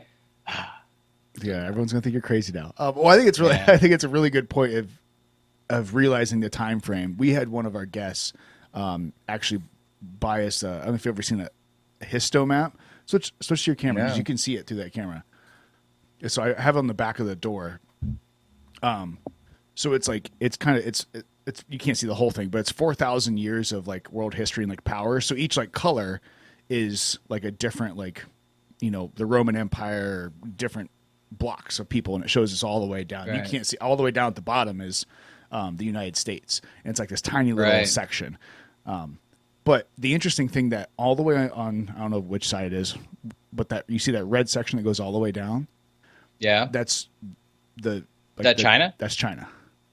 Right. So they were like there the whole time. So you can switch it back now. But yeah, it's just really interesting to kind of like think about that whole time frame of think about where you're living and all the things that have happened. And yeah, I got an interesting cut on that. One thing I always want people to keep in mind is like when you look at ancient powers, because there's a lot of like old economics series, all these things I don't agree with. Like before the Industrial Revolution, like it's really good to think like the agrarian era, like the era of agriculture, like 95% of everyone everywhere in any country was doing agriculture. That world sucked, and no one was a real power. Like no one was a real power, like anything like you kind of see today. And like, cause I really dislike these old things. They'll be like, hey, look at the GDP of like ancient India and China. It was 70% of the world. It's like, dude, they just happen to have a lot more extremely poor peasant farmers living hand to mouth. Right. That's not wealth in any way anyone agrees with. So I've always had a thing with that, but I agree. Like the history, to look at the full sweep of history is really important. And we don't get it. We don't get like our historians. I always sound like I'm hating on everything, but like the historians these days are such specialists in everything. Like there are guys who know like an insane amount about like 1 century in the Ming Dynasty, to use China as an example. It's like, bro, are you serious? You know what I mean? It's like that's not what we need. We don't need the specialists. We need to find something that gives us the full sweep of to give us context. Otherwise, we don't get context. We just get like details that we drown in, which I can't stand that stuff. Yeah, but that's another wild thing too. Because I think obviously we talked about the more and more you learn, the more and more information you have at your disposal. You can kind of dive in and get kind of stuck in that rut. And I've heard discussions with, whether it be doctors, obviously through the last year when you're looking at virologists and all these different, topics where you have these experts in this one particular thing. Well, that's great. But, particularly dealing with people are not one particular thing. We are an array of things, whether it be our health or our psyche or whatever it is. You can't just, drill down on one thing and say, this is it, because I'm an expert in this and this is it. Well, if you don't have some of that information from all these other aspects, then maybe you're not seeing the full picture, and maybe you might be on that one particular thing. You might be right, but how does it affect all these other things, and how all these other things affect that? And I think that's, people are losing a lot of that. Definitely. I think it's safer to be in your niche. You know what I mean? I think it's like there's something comfortable about it. You can just be the absolute master of like 15th century French like cutlery or something. It's like I know everything about the forks and knives of like the French aristocrats or something. Like that's the kind of stuff you get. But I mean, it's like I was saying, like the 1970s, maybe something happened with complexity. We got too much information. Like it's very easy to just hear new information, just get overwhelmed. And I think that's, we're fighting against that in some sense. Like we're trying to find the information we can manageably handle, which just seems like it's less and less in a lot of ways. Like, I mean, when I talk about China and stuff, like talk about, trade and then geography and history and all this stuff, it's a lot. And then China itself is like so big. It's like that just it's like someone was actually telling me that it was actually a famous Instagram sort of person, not famous as in they have a lot of people. They're not, no one actually knows who they are. But she was just saying how like the amount of likes or whatever, like it doesn't feel real. It just feels like a number. Like you don't actually think that there's like 30,000 people that liked it. It was like the number is 30,000. That's kind of what it feels like. You know what I mean? Like you can't actually process that. You've never had like 30,000 people smile at you at once. You know what I mean? Like you can't actually see that or something. You can't actually like, see, it doesn't make sense, right? Even when you're a performer, you hear people clapping. It's like the audience is clapping. You don't hear like, every individual person. It's like your brain can't do it. So there's something similar with all these masses of information. Like it can feel like really tough to put it together. I mean, that's kind of why like people have different opinions, but someone like Joe Rogan, who's actually going and talking to all these different people and listening and trying to integrate it and just continue to do it. If you just keep doing it, you actually learn a lot, and you don't have theories, but you're putting information together. Like what I really dislike is how like the overly educated world we live in thinks that you need to like learn these discrete bodies of knowledge, and like you have physics and you have this and you have this and you have this, and you kind of put the pieces together. It doesn't work like that. You just keep learning things. You know what I mean? Like that's how it actually happens. Like what I've just noticed, I mean, I'd say overeducated, and the people I've met, like the more there's a limit where you get too educated, these people lose the ability to think for themselves, to challenge any of the constraints or the ways things are thought about in whatever field they're doing. And they become usually pretty complacent and also pretty conservative about what they're trying to do. It's like, dude, you used to love this thing. Now you're just kind of doing it to do it and doing it because you did it. It's very bizarre and dangerous. Yeah, it almost feels, because I totally agree with you. And you see these people that have all this knowledge and know all these things, but then like as soon as they're challenged on one point, it's they try not to make it look like it, but they seem flustered that it's, oh, you can't challenge me because I'm educated and I know about this thing. I'm the expert at this thing. Like, cause this isn't how it is, because this isn't how it's been. Like I always hate, I say it a lot too, that, I ask like, well, why do we do this thing a certain way? Why do we do it this way? Well, cause that's the way we do it. Well, no, that's not a good enough answer. Like just because it's always been done a certain way, like maybe we've forgotten why we did it that way. But if our answer is because this is the way it's always been done, you're falling in dangerous territory there if you don't know why you're doing something. And like, why do we stone heretics? I mean, Granddaddy did it. Like they've been stoning heretics as long as I've been born. Yeah, like we need to think about these things sometimes. So you touched on a lot, obviously, but one of the things I kind of hear you saying is, and I'm really good at assuming, and because that's what I do, I just throw it out there until someone proves me wrong, or not proves me wrong, but corrects me, because that's how I learn too. So might as well. One of the things I feel like I hear you saying is that China's maybe not as dangerous as some people would lead us to believe. It's not that the boogeyman in the closet that's they're going to come and invade the United States and do these certain things because they're just too busy trying to survive by themselves. do you think that is kind of another tool that's used by politicians and different things to kind of say, hey, we need to do this or that because China's out there, they're going to get us? I mean, I do agree that it would be nice to have some more manufacturing and things, and so we can take care of ourselves a little bit more than what we do. But do you think that's just kind of one of those talking points that's used? Right now, China is being totally used by all politicians to convince people that we need to do X, Y, Z, or whatever it is. We need to go to the moon because China's going to the moon. We need to do this. We need to do that. We need to do that. So China's becoming the nemesis that motivates us to perform. It's like the person we're trying to compete against, right? If you don't know, I've used this. I've said this a couple of times just in some podcasts. Like, I feel like it's easy. Like, you want to compete with yourself, right? You want to be better than you were yesterday or you were before. But if you can't do that, if you don't quite know how to get better, you just find someone to compete against. It's like much easier in a sense. We did that versus the Soviet Union, and we even got obsessed with Japan in the late 80s, and we're totally doing that with China now. So politicians are definitely using it, like explicitly. They've started using China maybe in the last like 5-6 years, but you should probably expect that. Like whenever you're seeing news, like, oh, China this, we have to do X, Y, Z because of China. That's definitely a part of it. And then to the question of like, is China a threat? China is a threat to a lot of countries, but is it a threat to the United States? Like the chance that they'll invade the United States is like, I won't say zero. It's pretty close to zero. That is a very hard thing to do, and they have a lot of countries they have to pummel to get there.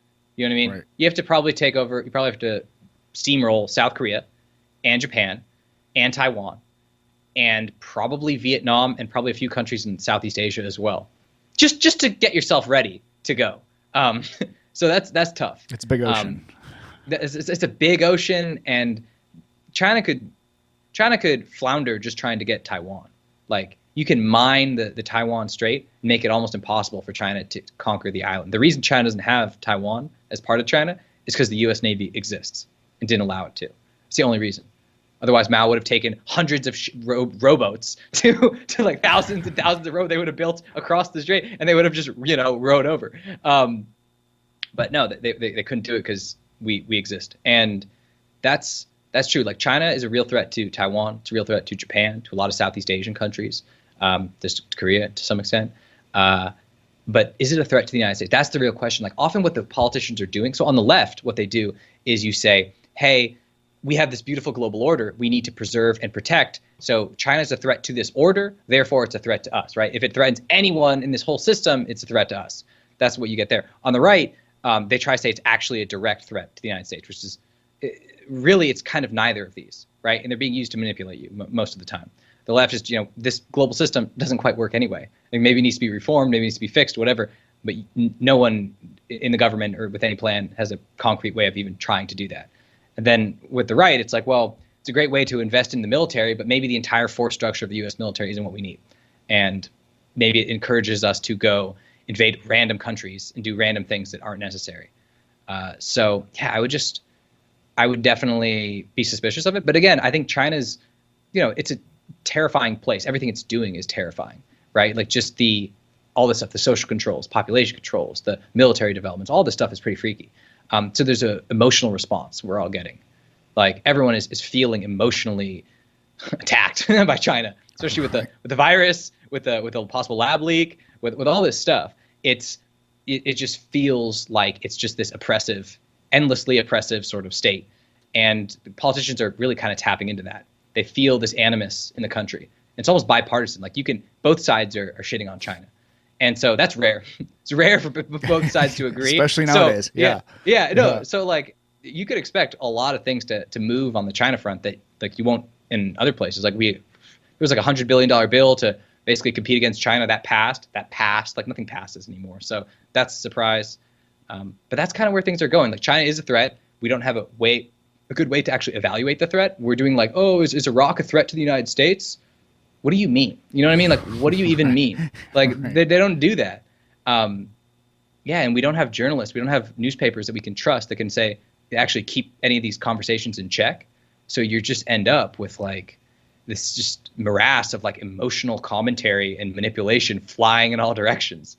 That's kind of what it is. So that's why I try and come in a little bit and try and explain a bit more what's going on. But I have a small reach. So yeah, well, I appreciate that. And the way that I've heard you talk about some things with China that has, for what it's worth, helped my brain out to kind of parse some of these things out to understand, like, all right, is this like all just, geopolitical rhetoric, or, should I be concerned that now they have 4 aircraft carriers or whatever it is, and they're building up their military, and, what's going on with Taiwan? Like, that seemed kind of messed up. Like, that was odd. What about the Uyghurs? Like, that was kind of a flash in the pan for a little bit for some people, but like, is it just because they're so big that now that's why we're concerned? Because there's atrocities going on around the world. Like, I mean, yeah, in my opinion, I listened to I don't know if you ever heard of Yeonmi Park. She's a North Korean defector. She did I talked about this on, I think, one of our recent episodes, but she did a podcast with Lex Friedman. And cool. She's a North Korean defector. I think she moved out of North Korea when she was early teens or something like that.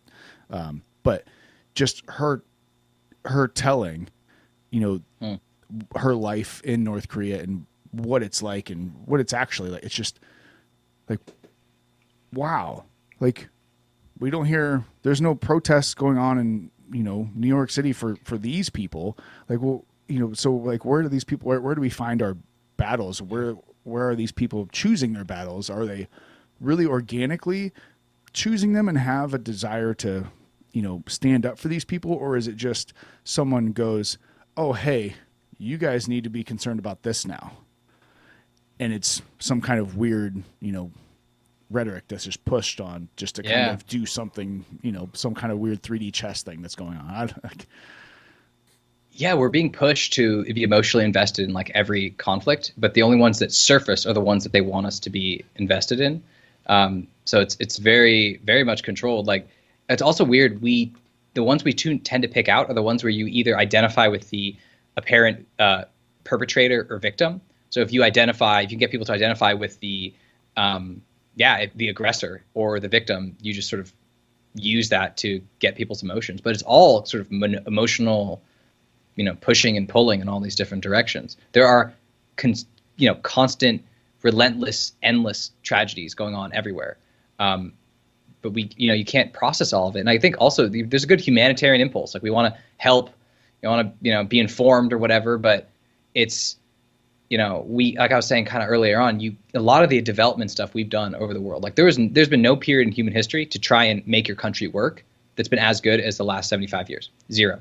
Like, not even close. You didn't even have a country, just got eaten up by an empire, period. There's no other thing that even went down. But even still, in this 75 years, you've had like a dozen countries or so that have even become high income countries. If you remove the countries that sell oil, it's even less. There's a small number of countries that can actually work, and the rest of countries, unfortunately, end up with various forms of serious political, cultural, economic, military conflict and violence and stuff. That's the way. There's good reason. I mean, there's not good reasons. There's unfortunate reasons why this is the case. And if you want to move the needle on like all these problems in the world, it's not like, hey, like, I just remember, like, I always think of the children of Darfur for a while. That was one. It was like, where are they? They're probably still there. But we moved on. It's like they have their own bizarre 15 minutes of fame in our sort of like, I don't know, victim humanitarian media complex cult thing. It's very weird, but yeah. And like you were saying with the Uyghurs, with all the things in China, I think as the conflict with China gets worse, all these things that we ignored, which by the way, we ignored them because businesses were making money. We ignored Hong Kong because financial entities didn't want any trouble there. We ignored the Uyghurs because, we ignored the Uyghurs because, well, 80% of solar panels and polysilicon stuff comes from China, and it comes from Xinjiang, and everything in Xinjiang is infected with forced labor, basically. You have, you have 1 million people in re-education camps. I mean, it's a horror, the whole thing. But we ignored it. I mean, we've been ignoring things in China like that since it developed, right? But before, you could sort of say, hey, they brought tens of millions of people out of poverty. You could sort of balance the equation a little bit. It used to be miserable poverty everywhere, but, there's terrible things, but things are getting better, blah, blah, blah. I think the more China started to look more evil, just straight evil, that everything's coming out. We're all now just like, no, you can't have people in camps. You can't be trying to take over an island. You can't be like slaughtering. Yeah, it's just all this kind of stuff. So That's kind of what's happened, I think. Yeah. So that brings me to two questions that I just thought about. The second question is the more in-depth one, but it kind of goes, which I'm going to ask it kind of first. I'm going to let you know about it first, and then I'm going to ask you the first question I was thinking of. Okay. It seems like in China, obviously it's massive. You know, we think about the United States as we're all one big old happy family, even if we don't want to be, whatever. But we think about like the states really, they're just kind of broken up, but everyone kind of runs things the same. It's all kind of the same if you go to state to state. But it seems like some of the different news and different outlets and different laws and kind of restrictions coming out of China, like they're like, it's weird, like region based, where they're like, hey, this region, they've been imposed on, these restrictions on them have been imposed.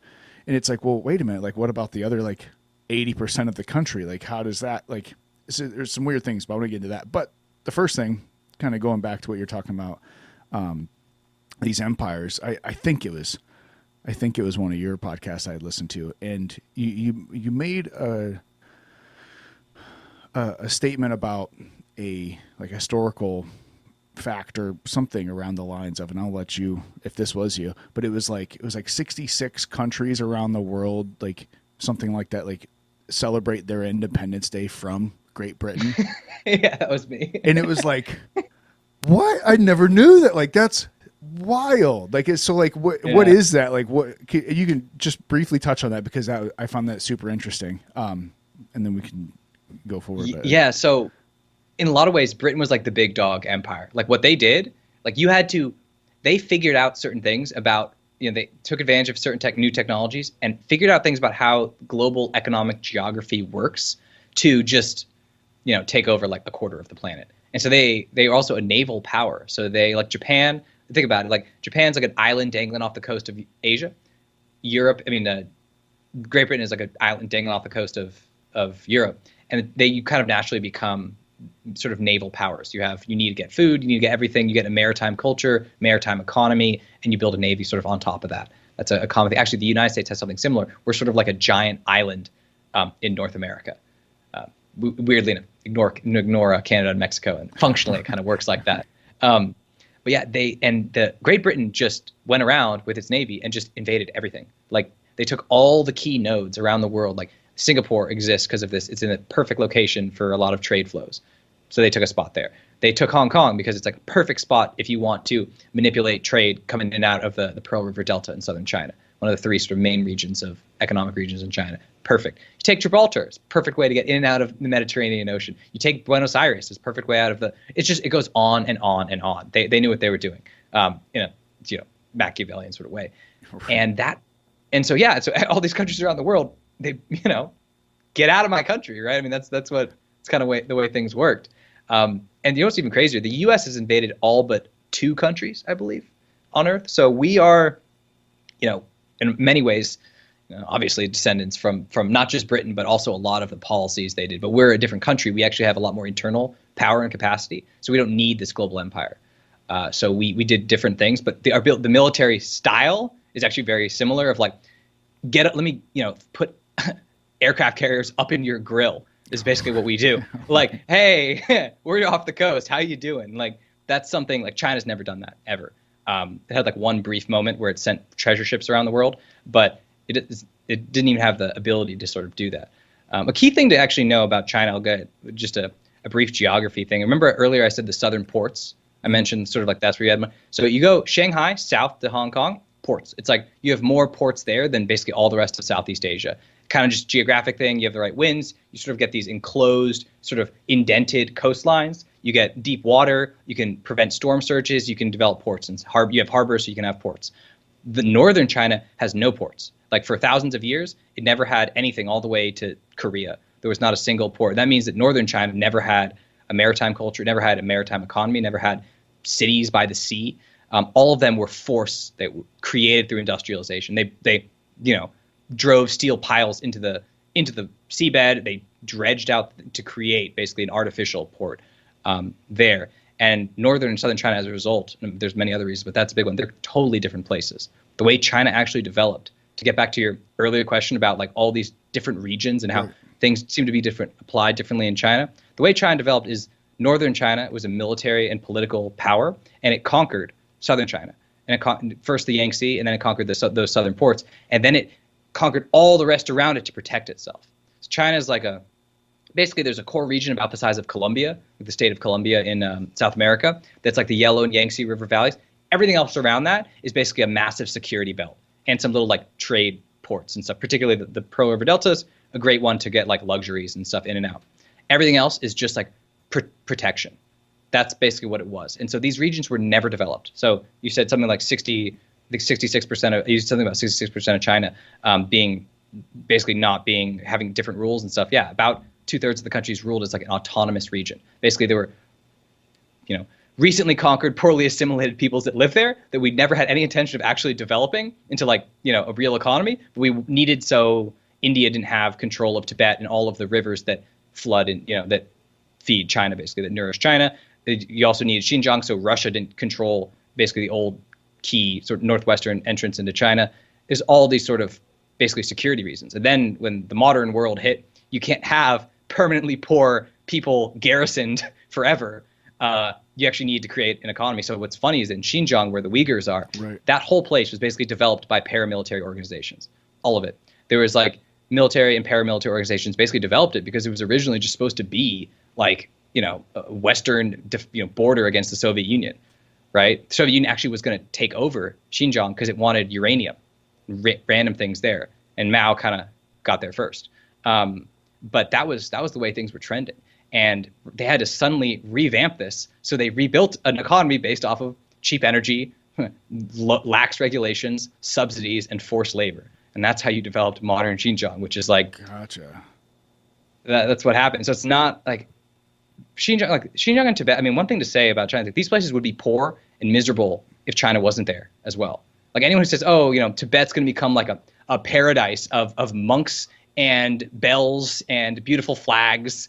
No, it's just going to be a miserable place of like serfdom and poverty and monasticism or whatever. Like, I'm not trying to criticize any of this stuff, but it's the way it is. Like, we have these fairy tales that like these places, they were historic. They've only ever been miserably poor. I don't think China's going to actually change much of this, but it's also like, you're not going to go back to something better. Like there's. Right. Yeah. So just so I can kind of, my simple brain. So you have, in a sense, you have this ginormous country that is started out as a kind of a coastline type for trade. And so that's where their economy was at. And they have all of this land around them that they don't really care about. And they said, whatever, these people out here, they can just do what they want to do, whatever. But then as their economy grows and other countries are looking at potentially coming in for some different resources, they go, okay, well, we need to grow our economy. We need to find workers and find different things. And we also need to protect our border from this place. So now we're going to pay attention to these people. But these people don't necessarily want our rules or religion or whatever it is. So now they've just said, well, we actually need to use this area now and we need to use you. So we're just going to make you do whatever we want. So that's kind of the very boiled down version of kind of what happened to like the Uyghurs and what happened to these different regions. Yeah. So they just, tried to move it from a security belt, basically a giant security belt around the country, to something that's more integrated. And they, eventually they kind of had to integrate them. They're also concerned about Muslim terrorism and stuff. But again, if China could have its way, so here's a little bit of a nugget of history that's pretty brutal. In the late 1700s, when the Qing dynasty was taking over this region, the Uyghurs and the Han Chinese collaborated to genocide another people known as the Dzungars.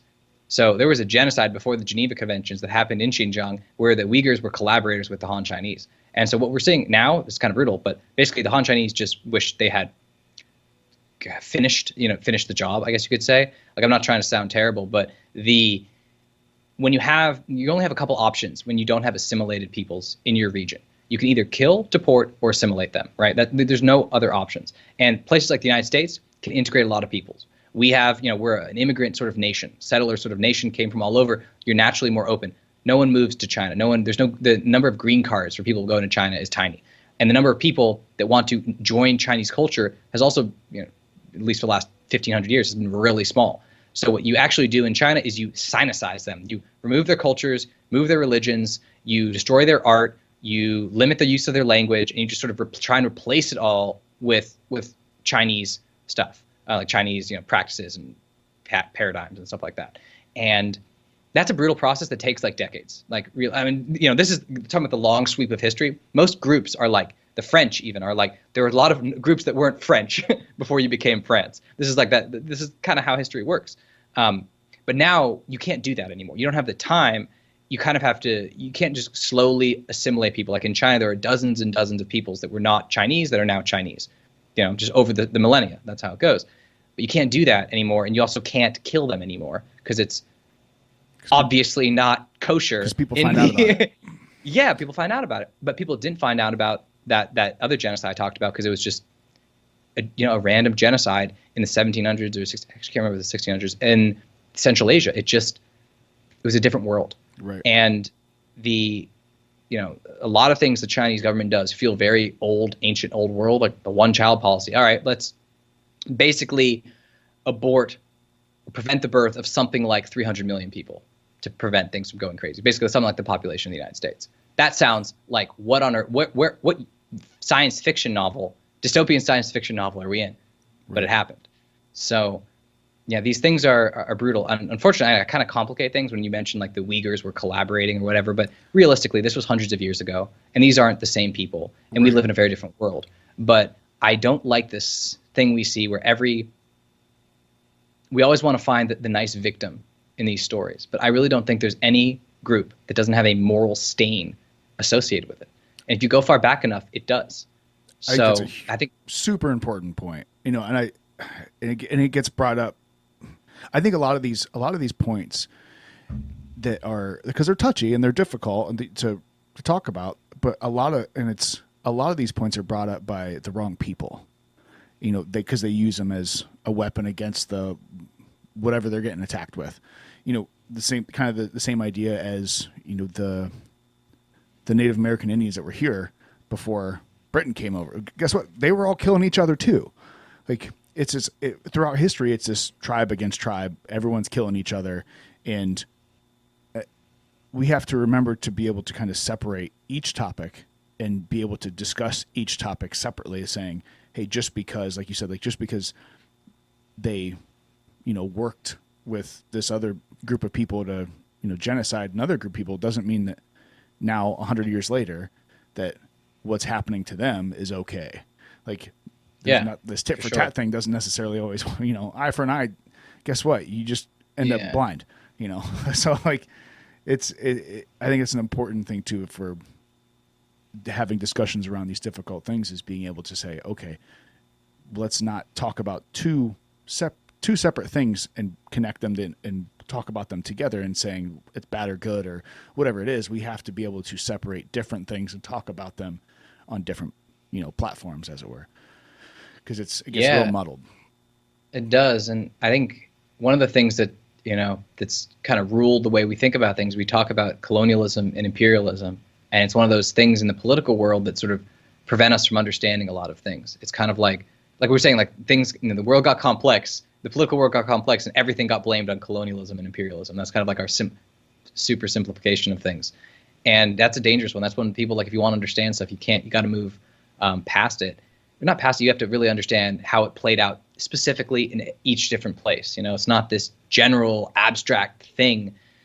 It's just always dangerous. Anyone who's talking in really large abstractions, it's like, don't trust this guy. I mean, I don't know. I don't want to say don't trust him, but like, it's like no one in the real world does that. You know what I mean? It's like it's like a dude presenting a PowerPoint.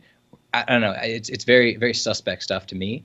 But I think it's tough. There's also just the fact that the old world, human history is not a nice thing. The way countries come together is not nice. The U.S. killed a lot of Native Americans to take control of the Mississippi River Basin in particular, and then push them into marginal land. And then once that marginal land also happened to have a couple other things you might want, like coal or copper or whatever, you push them to even more marginal land. I mean, that's what happened. And today there are about as many Native Americans on reservations and stuff as there are Palestinians in sort of the occupied territories or in the West Bank and stuff in Israel. So there's weird parallels to these things that we can't you can't forget, but you don't want to get caught up in the emotional talk about them if you really want to just sort of understand where things are going. That's kind of what I'm more interested in. I'm not interested in trying to find out who is the moral victor and who all this kind of stuff. It's like I want to know where things are going. I want to help people understand how to think about them better so they can navigate stuff for themselves, and then hopefully make things a little better. But I think that's super awesome and super important to look at that way. It's you have to understand what's going on, what happened, the entire situation before you can say, okay, I have a way to fix it, or here's an idea, or even choose a side. Because if you don't fully understand, I'm not a fan of choosing sides. I like to live my life in the gray. But to understand, if you want to choose a side, well, you have to first understand what both sides are completely about. Because if you're just choosing a side just to choose a side, well, you might get into some, dangerous waters there. But to understand something and then be able to go, okay, now they understand the history. Now I understand these different, or at least a little more, understanding the relationships with China and different countries and how these things are happening helps you to go, okay, I can see why this is bad. And,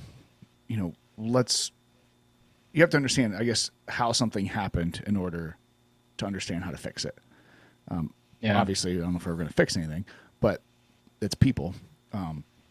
But attached onto that, kind of the regional part in the rules and discussion was, we've talked about like cryptocurrencies and Bitcoin and different type of financial systems moving forward on podcasts as well. And it was weird because when I still feel like I don't know anything about China. I know a lot more than I used to now, which I appreciate. But it seemed like there were like sections before they just recently kind of banned it from being traded and banned miners and all those different things. Yeah.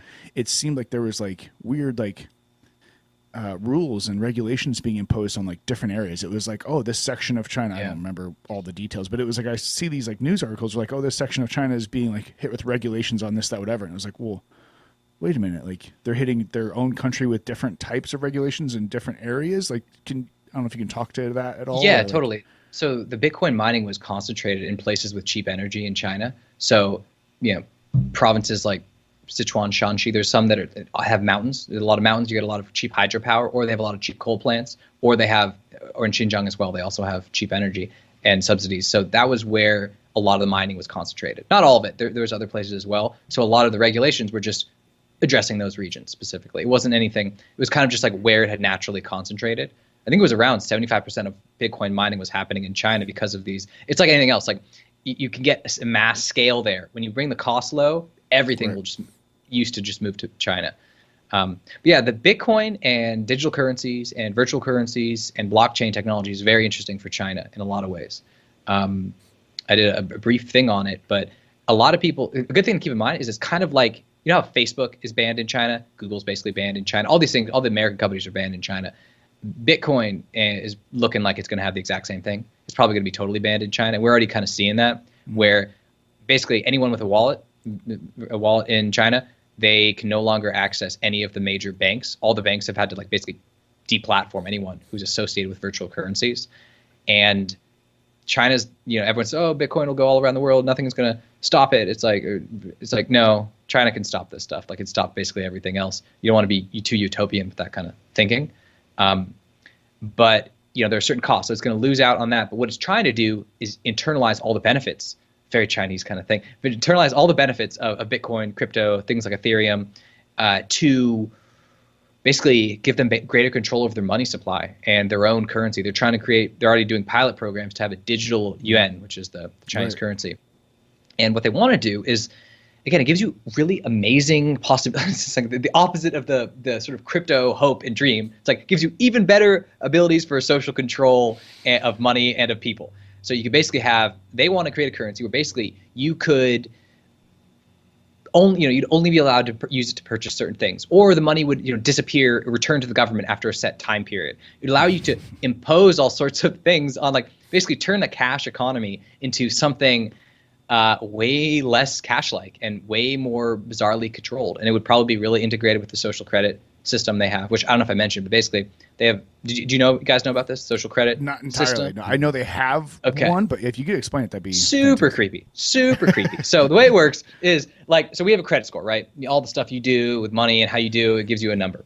China, they want to have a social credit score where all of the behaviors you do, whether they're, basically how virtuous you are and how evil or bad, mean, they add up to basically your moral number in China. Based on their rules. Right? Based on their rules. So, like, let's say you're caught jaywalking. There's cameras everywhere. It just sees you. The system sees who you are, recognizes your face, and puts basically a knock on your social credit score. How could you possibly, you're supposed to be a good citizen. Why on earth did you jaywalk? And that will lower your ability to say, it'll maybe prevent you from getting plane flights, or increase the cost of various goods and services. And maybe your hotel room will cost more. Maybe, like, you won't be able to leave the country, or like take foreign travel. Like, all the little good consumer goods we want will all be hit if your score goes down. And if things get better, if you do everything great like a good little citizen, then they're subject, or whatever you want to call it, then you get higher scores. So maybe you'll get a cheaper flight, maybe you'll get bonuses, maybe you'll get rebates, maybe you'll get all this kind of stuff. But they want incentives. They want to micro incentivize every sort of behavior the government wants. It's super creepy. So again, if you have crypto, you can sort of marry these things together. Maybe you do something great and you get, $10 from the central bank that you can use in the next 30 minutes to buy a coffee or something. It sounds like a video game. It's right. Very perverse. Very perverse, in my opinion. I mean, and you guys agree with me, so it's not like I'm qualifying at all. It's very weird to anyone who has an individual sense of self or whatever. Yeah. But in China, it has like we talked about earlier. I mean, they're looking at it from a very different way. They're worried about trying to keep everything together. But crypto is a technology. The base technology, sort of, you can think of it like, built off a bit of BitTorrent, like the same sort of Bitcoin, BitTorrent, this peer-to-peer networks, decentralized capabilities. All of this just screams absolutely not to the Communist Party. Right. Like, are you kidding me? Are you kidding me? They have no interest in any of this. They're scared of it, really, in a lot of ways. Right. So, and for people who don't fully understand, I always like to make sure to clarify that, like, I wouldn't say I'm a Bitcoin maximalist, but I really like the idea of it. I guess it's one of those things where I don't know if there is an idea that I like more. At least it hasn't come along yet. Oh, interesting. Because in my mind, it's the very opposite what you're talking about. It's completely decentralized. There's nobody that, at least that we right now, that nobody can change it without everybody wanting to change it. You don't have Vitalik Buterin with Ethereum or whatever being able to just create things or give things to his buddies, or forking it and all that. Yeah, and being able to just change it at will. Or I've seen articles in different cryptocurrencies that have been paused because, hey, there's a problem, so like they paused it and they stopped it. Yeah. I like to be able to separate Bitcoin from those because it is completely decentralized. There's nothing that has come up that anybody can prove that, hey, this can be manipulated or stopped or whatever. Obviously, if it doesn't get adopted by people, then it's worthless.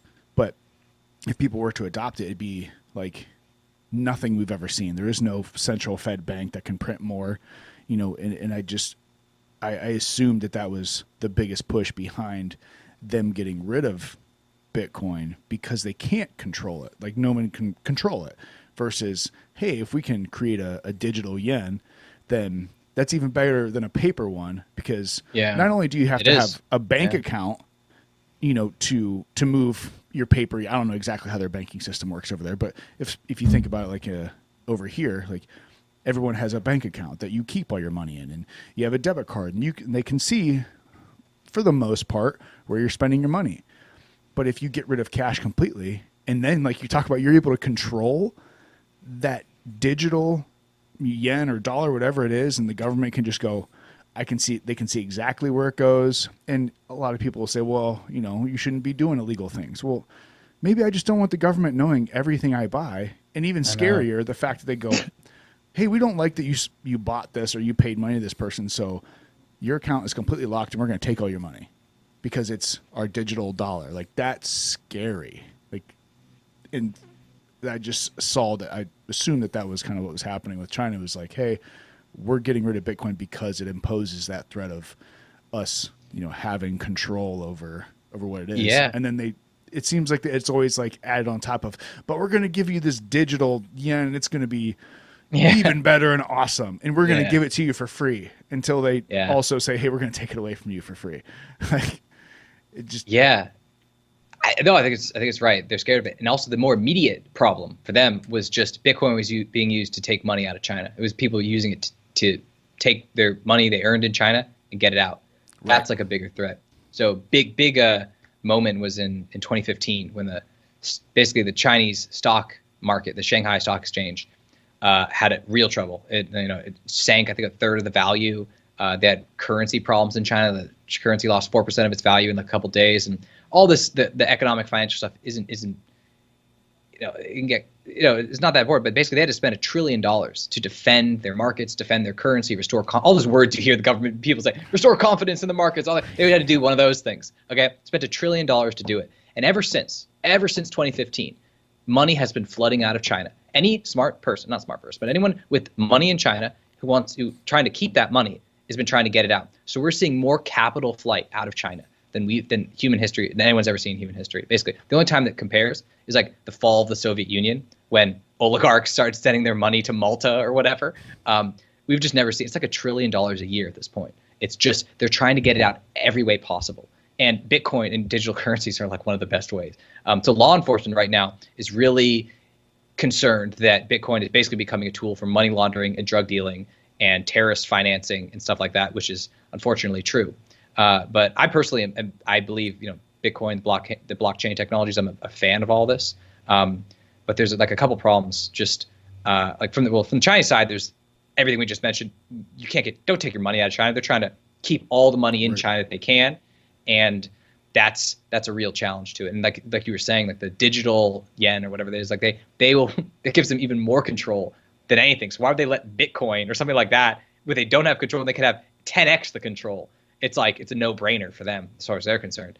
But yeah, and the Bitcoin or the sort of the crypto community is very interesting. Like there's like a core great ideas. Like I don't know, I think Ethereum, Bitcoin are very interesting, very cool. And then I've never seen more like fraud and bizarre, weird stuff surrounding, but probably seems like a good idea. Like I see more bizarre, fake, clearly money grabbing like coins being printed and stuff like minted like than I've seen anywhere else. You know what? I heard a great example. It's kind of like if your sports team, like your favorite sports team, like you also had like a piece of the team, you owned a bit of stock in the team. So every time you're hyping it up, like you get a bit of a win. You know what I mean? It's like you kind of have that own. So you just see people like hyping their coin for their thing, which is, I don't know, I think it's getting pretty out of hand. I think most of it's going to go to zero outside of like Bitcoin, Ethereum. I don't think they're going to survive, especially the smaller ones where they can't build the use cases. It doesn't seem likely. I mean, so just get into Bitcoin. Like I'm no expert on cryptocurrencies. The context I know it is mostly through the context of like international trade, finance. How will it work? Can it do these transactions? How do different countries receive it? How will it probably integrate? How might it not integrate into the world? One problem with Bitcoin is it's like the opposite of the Fed. The Fed can print money forever. That's why I love federal bank. It's the opposite. But they have their own problem. They have a scarcity problem where you can't scale Bitcoin probably to be to the volume you need to transact for the whole world. You have this other problem where there's a fund like the base level of Bitcoin can't do. You're going to need to layer something on top to make that happen. And so I think the Bitcoin community is very concerned about all this because you suddenly, if you have some layer on top, maybe you're doing a little something, maybe that's not decentralized, maybe that's controlled by people. It could limit stuff. So there's real tension within Bitcoin to try and find out how do we deal with this. Ethereum is sort of trying to do something similar, wants to evolve itself to have enough transaction volume to be able to do that. But like you said, with all these crypto, less so with Bitcoin, but with most of them, you haven't fully removed yourself from like the need for the people at the top to be like somehow moral in some way. Like you can't remove the total. You can't make a totally dehumanized thing. It's probably, if it did happen, it might be pretty ominous if it did happen, if that makes sense. Like the final result. So I've just noticed that you're not going to be able to fully remove people from the equation. I haven't seen one that does. I mean, I don't know. But again, it's like Bitcoin. The problem with Bitcoin is it was developed in 2008. So, processor speeds, even latency, people had dial up and stuff back then. Like the size of things was made for a kind of a different world. I don't know. I could see Bitcoin, even though people don't want it, there's going to be like a conflict soon to make it more functional, to sort of achieve the ambitions of being more than just like a store of value, to be like a medium of exchange, so the ability to sort of do things with it, to have less volatility, to have less transaction cost, to be able to do all that. It's going to require some sort of changes, unless you want to seed the field. Or maybe you can just sort of be like gold. I mean, you guys have probably heard all this stuff before, or like heard people talking about it, so I won't mouth off about it too much. But it's a real challenge, and I think that Bitcoin's gonna have crypto's gonna have a real challenge when the U.S. government particularly starts to think about how it wants this to play out, because China's kind of forcing its hand right now, with China going, like the U.S. Treasury Department and the Federal Reserve are moving faster than anyone thought possible, because China's already experimenting with digital currencies. They're very worried about, again, losing XYZ to China. China's doing it, so we have to do it. That's where this story is going. And the U.S., I mean, a digital dollar, for example, because people use the dollar all over the world. Like 90% of transactions in the world, if you want to buy something in China, you want to buy something from anywhere, you typically have a dollar. It goes from like a Turkish lira to a dollar to a Chinese yuan. It goes from a yen to a dollar to a Mexican peso. Like you have the dollar is the middleman for everything, and that gives the Fed a lot of power. Like a digital dollar would make the Fed to other countries, I mean to us as well, but to the rest of the world, like scary. Like there's a whole, like the euro is actually basically a failed currency, and it's propped up by this bizarre backhand pseudo understood system called a euro dollar. Basically, there's sort of like uncontrolled dollars, and this all is going to sound like fairy dust to anyone. It doesn't even sound real, but it's basically like fake dollars running around in Europe that banks have on their balance sheets that are supposedly no one knows about, that the Fed doesn't control, that are still there though, and we have to do this because otherwise their currency would kind of crumble and get into weird problems. What do you do if the Fed can just like pull dollars away? Like it suddenly becomes, I don't know. I mean, a digital dollar would be so, like, I don't know, empowering for the United States. It's gonna, I don't know. I see crypto really fighting a tough fight, because what do you do if you can't move your Bitcoin back to dollars? Right. That's can't pay your taxes anymore. Can't do anything. Yeah, maybe when the government's coming for you now. Yeah, I think those are really good points, because I think the biggest wall that crypto has is governments. Yeah. Because they realize, hey, we're being, pushed out of the honeypot here with we just can't do whatever we want with our money anymore, because people are starting to find different ways to interact, in a sense. And it just to comment on the some of the points you made on Bitcoin, and I agree with you. I don't think my view on kind of the whole crypto scene and Bitcoin in particular has been, I guess I see it like I'm looking through a window and saying, hey, like this is big. This is potentially, has potential to be, kind of like the next big thing, in a sense. And it has all the things that I like about, just as, I don't give advice on investments by any means, but like, I look at, where do I want my money? Do I want to put it in a stock market that's being held up by the Fed? Not really. Like, yeah, I'm gonna put some there just because it's historically, that's, the Fed will probably prop it up for quite a while. I don't want to just put a bunch of money in a safe, because that's not going to do me any good in 10, 15 years, because it's all going to, regardless of whoever tells you, inflation's happening. It always has happened, and it will continue to happen. At what rate? Yeah. Obviously, I don't know. But, it's one of these things like, where do I put it? And to me, it was Bitcoin. It was kind of one of those things where it was like, look, this is completely decentralized. I don't think it's going to be like used for currency and for trade as much, even if they do have like a Lightning network on top of it. But it's just something somewhere to go, hey, this is different, and I like the foundation this has, and kind of, in a sense, it's kind of like a moral investment of, hey, I can believe in this in a sense. That's kind of like my take on it, but there's definitely struggles, absolutely. Yeah, I think that we all want to believe that there's some new technologies that are coming out that are going to make things better. It feels like, it kind of feels like modernism or whatever that was. Like we became obsessed with technology sometime in like the late 19th century. We started getting electricity, we started getting all this stuff, and it changed the world. I'm very worried that we're not moving fast. We're not investing in technologies the way we should. So I'm kind of redoing the introduction to the book right now. I talk about how basically China's history is a battle between geography and technology in a lot of ways. Like we were saying earlier, it has terrible land, and for a lot of reasons. It has these giant deserts, it has these bad ports, it has this, basically you have barbarians literally storming through all the time whenever they want. Genghis Khan rolls in and burns your capital to the ground. Great. You needed technology to sort of try and move beyond this, to try and get to a better place. And I think that's pretty common in general. We do need new technologies, and it's weird. Like all these technologies we have, it's like social media is like what we've got in the last 10 years. Like great, that's great. We got. Like are we? It's like why does every tech company, they call themselves tech companies? Like really, you're making another messaging and video app? Really? Like that's it. Like that's what you're investing in. So I think that we need to expand the word technology to not mean these weird platform companies that help you share information and like how many texting apps do I have on my phone? Probably like 9, 10 that can actually text. You know what I mean? Like Instagram can text, like WhatsApp can text. I missed the surfing thing today because I don't know if I mentioned that, but I didn't get a surf today because I shut off the notifications from a random texting app that I hadn't been using for a while. It's like great. But yeah, no, there's these real challenges with that, and I just think that we're really limiting we're getting blinkered. So when you want to invest in something like Bitcoin, in the sense that you're actually going to make things better and it has a potential to do that, I think it's true. I think it animated a lot of the movement in the Bitcoin, in the crypto community. It's the sense of like, hey, the financial crisis was a disaster. Bitcoin and crypto emerged as a result of like, hey, maybe we shouldn't print money all the time. Okay, maybe that's a good idea. And then now we're in the stage of like, how do we integrate these technologies? I mean, I do think you're right.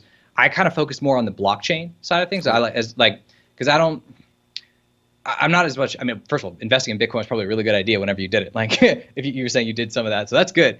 But I focus more on the blockchain thing just because I see how you can abstract that out, and suddenly you have digital currencies, right? You have that kind of thing, and where's the inherent value going to lie, right? Like I know this great company I think it's called Carta, something like that, where it's the first use of like a blockchain thing that I thought was really cool. Basically, it helps startup companies. They have a new company and they want to know, everyone wants to know the piece of what they own of the company, right? You used to have to go to lawyers and have like all this stuff written out on paper and all this stuff. Now you just have like a digital dashboard that every person owns at once that tells everyone what it is. And when you issue new shares, it kind of just automatically readjusts everything for everyone. Everyone's all, it's like, oh, that makes perfect sense. It's like that fits. Like that's awesome.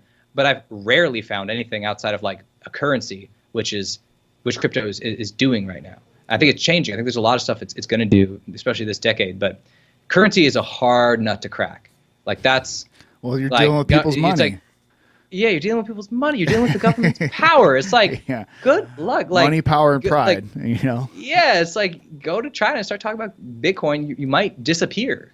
Like at this point, so it's tough, and we'll see where it goes. But I get it. I mean, I really hope that good things come out of it. But the scammy stuff going on right now is ridiculous. I saw something called Pog Coin that just came out. They're trying to sell you. It's trying to be a meme coin that you use to like make money to sell your memes. I'm like, what are you talking about? Dogecoin made a lot of people money for a little bit. Yeah, it's like we live in a meme economy in a lot of ways. Like stocks can be memes. You can just bet on GameStop or whatever. It's getting weird with this stuff. It's the next hot thing. Well, it looks like your construction is starting. They were peering in the window behind you. Oh yeah. Yeah, I don't know if they're. Well, no. I mean, we're good. We can keep going. I wasn't sure. No. If like sort of a bunch of like Spanish music starts playing, then we'll know that maybe it doesn't work. But I think we could let's keep going. See as long as we want. Well, I did have around that too. You're talking about kind of the information and how things are kind of influenced in between nations. And so I mentioned it, like, I feel like we're really, I don't know if insulated is the right word. That might be too nice of a word for some people in the United States because we have so much access to stuff. But I feel like there is some sort, a level of insulation that we have as citizens here. And you think that's like from what's going on around the world? Do you think that's more like you talked about the lack of journalism, or do you think there's some kind of it's intended to kind of keep us insulated? So the more, because the more insulated people get, obviously we talked about North Korea and different things, the less they're likely to kind of make an uproar about and try to make things different because they think everything's just hunky dory or whatever. Do you think that's kind of incidental, or do you think that's by design? I think a lot of the insulation for the US comes from the fact that we really don't need a lot of the things other countries do. So we're pretty self-sufficient with agriculture. Here's a little stat. China's basically been experiencing famine basically every year, every other year for over 2,000 years. Like we were talking about with the land, like it's very difficult even to produce food. The US, the mainland US, has never experienced famine ever. Not during the Depression, not during any time. So that's a big thing. We also now are pretty self-sufficient in energy due to the shale revolution. And the way things are going with renewable energy, the US is very well positioned to do well with that as well. And then we don't have major political conflicts with other nations in our own kind of region. We instead go get up in everyone else's grill around the world. So we don't have those problems.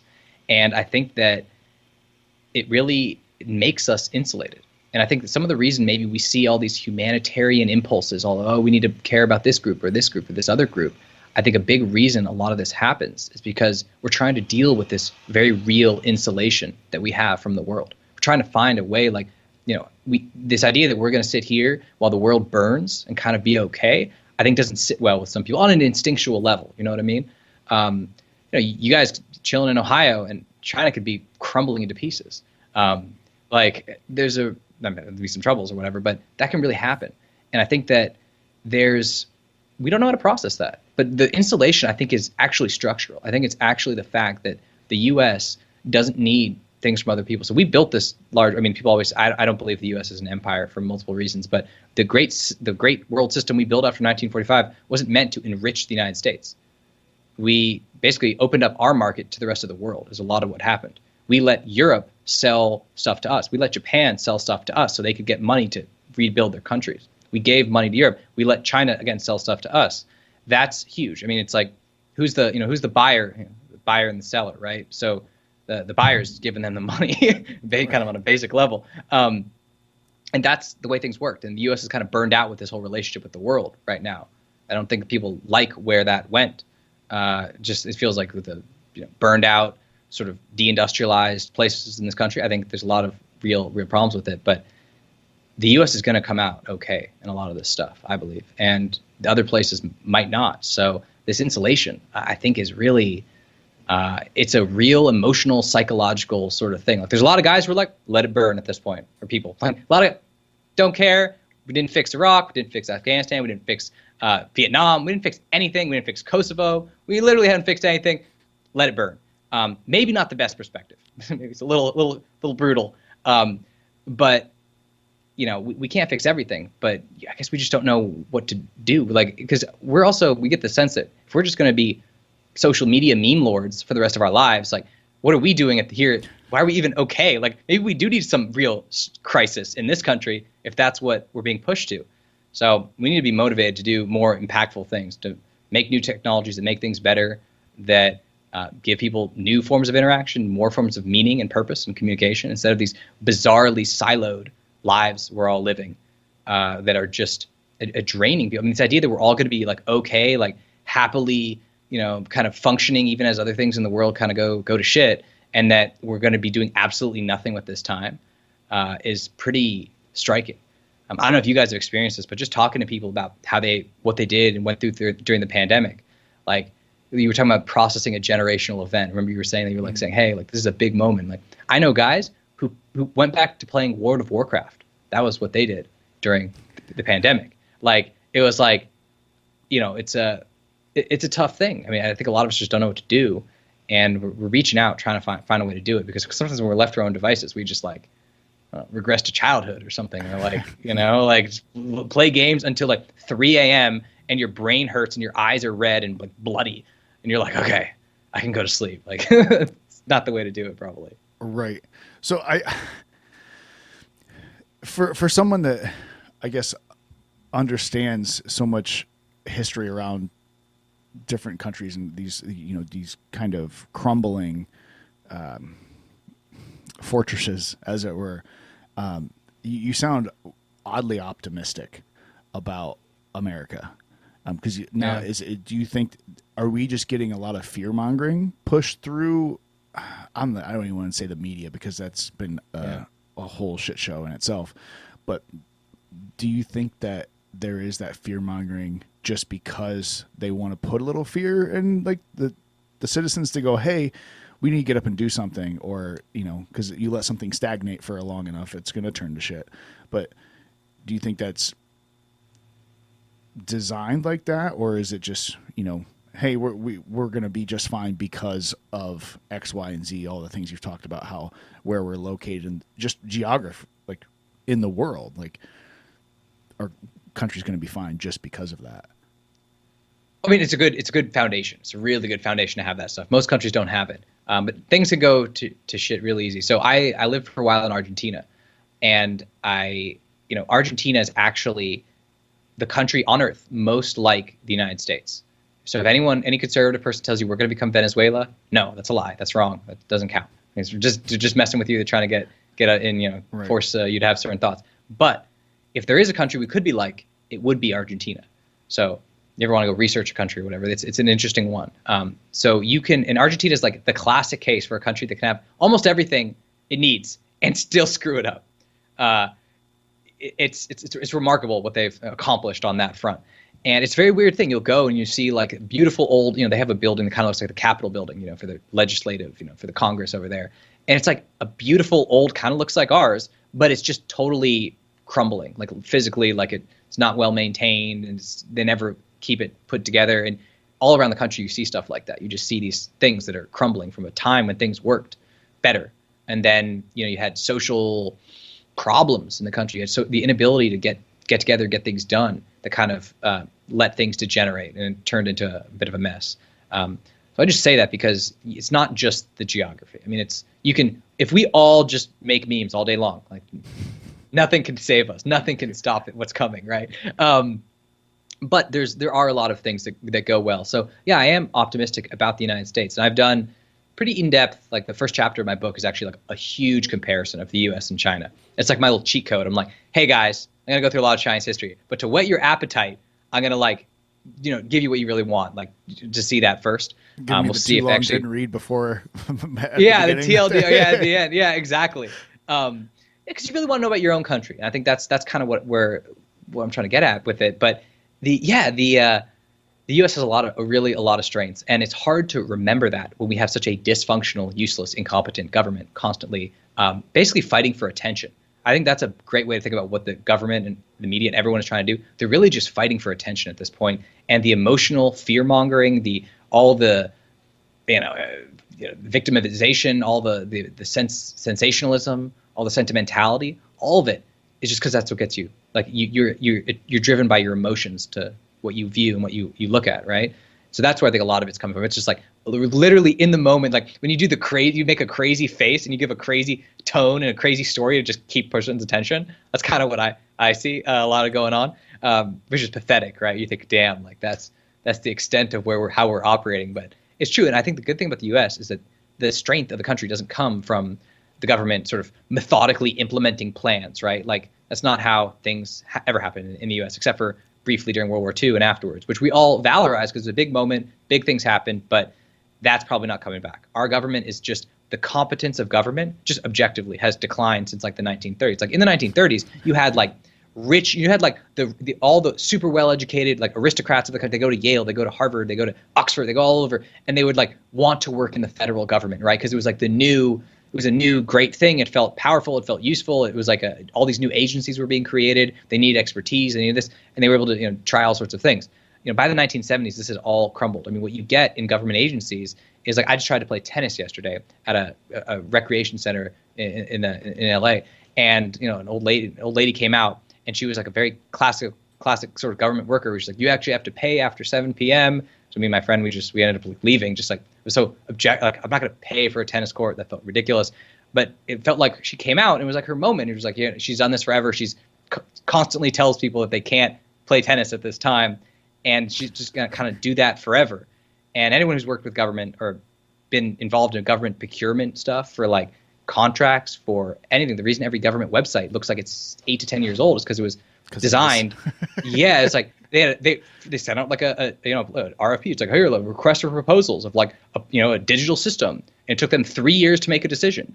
And they had to be a mature design, so they used like 2-year-old technology, and then they got a 2-year approval process, and they finally built it out. It's like 8 to 10 years later. It's like, yes, you literally have 10-year-old stuff.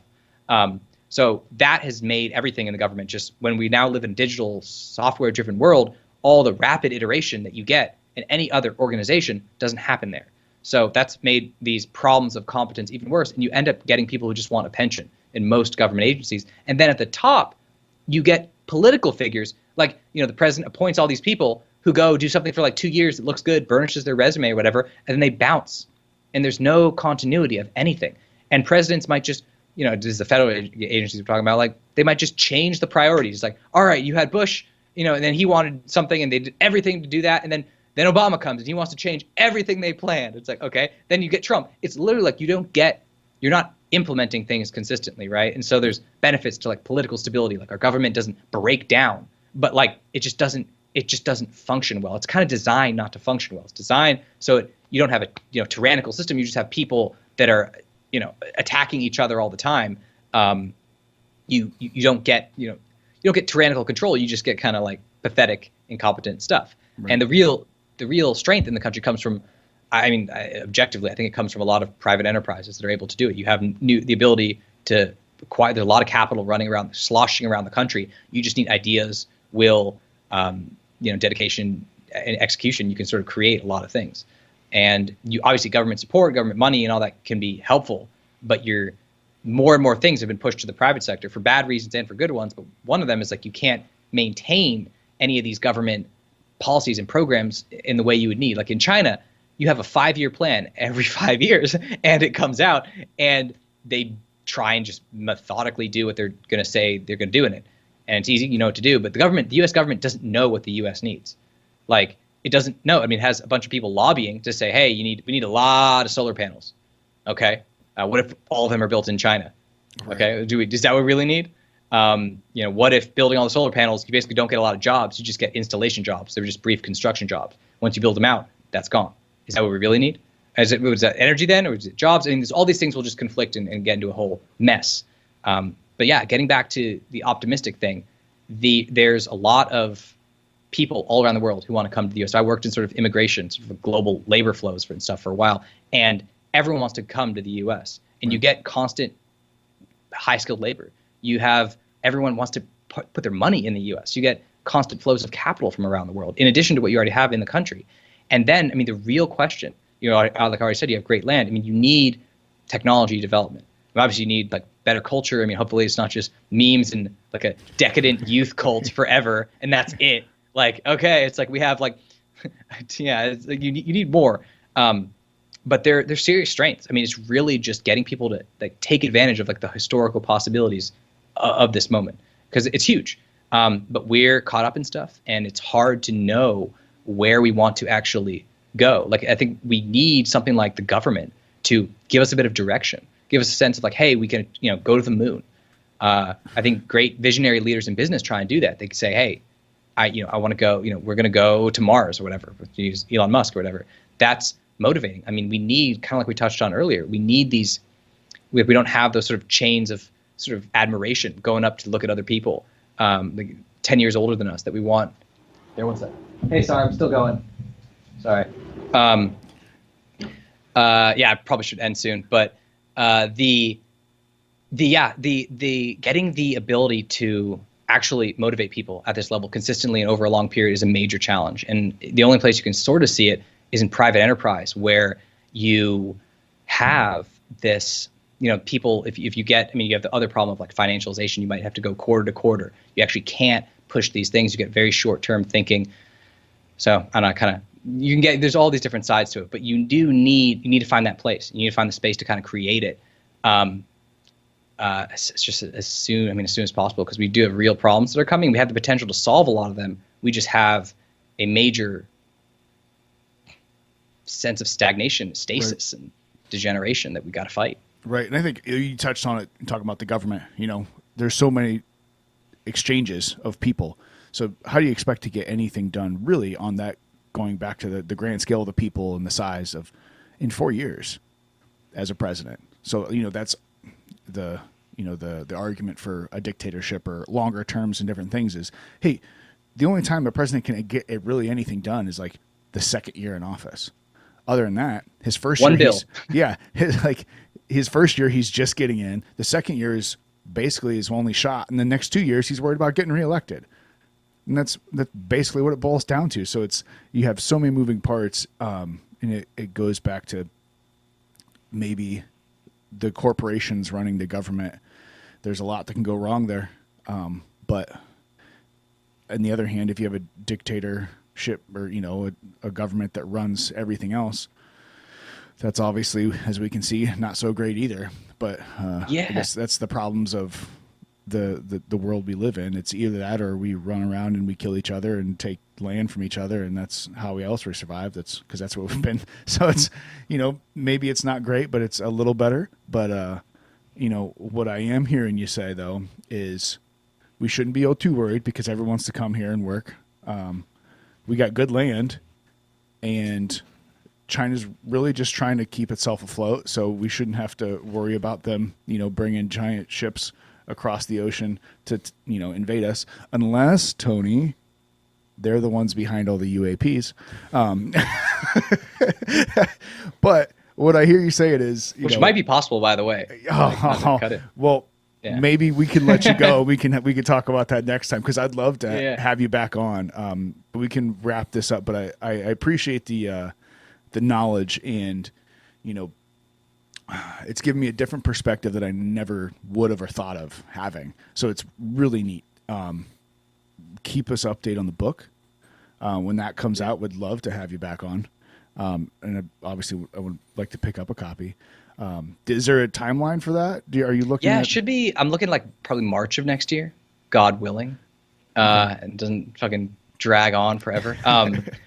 But yeah, no, so I'd love to come back on. It was a lot of fun. I think next time we do it, I'll give myself more time, for sure. Cause you guys, you say you're not the brightest, but you're actually willing to go much deeper, and you're learning, and you're thinking a lot more than people I've interacted with before. I'm curious. So, else. it's like, it's awesome. Really, it really is awesome. Yeah. So Well, I love if fun. the book's not coming out till March, then maybe we can do it again, and in a little while or whatever.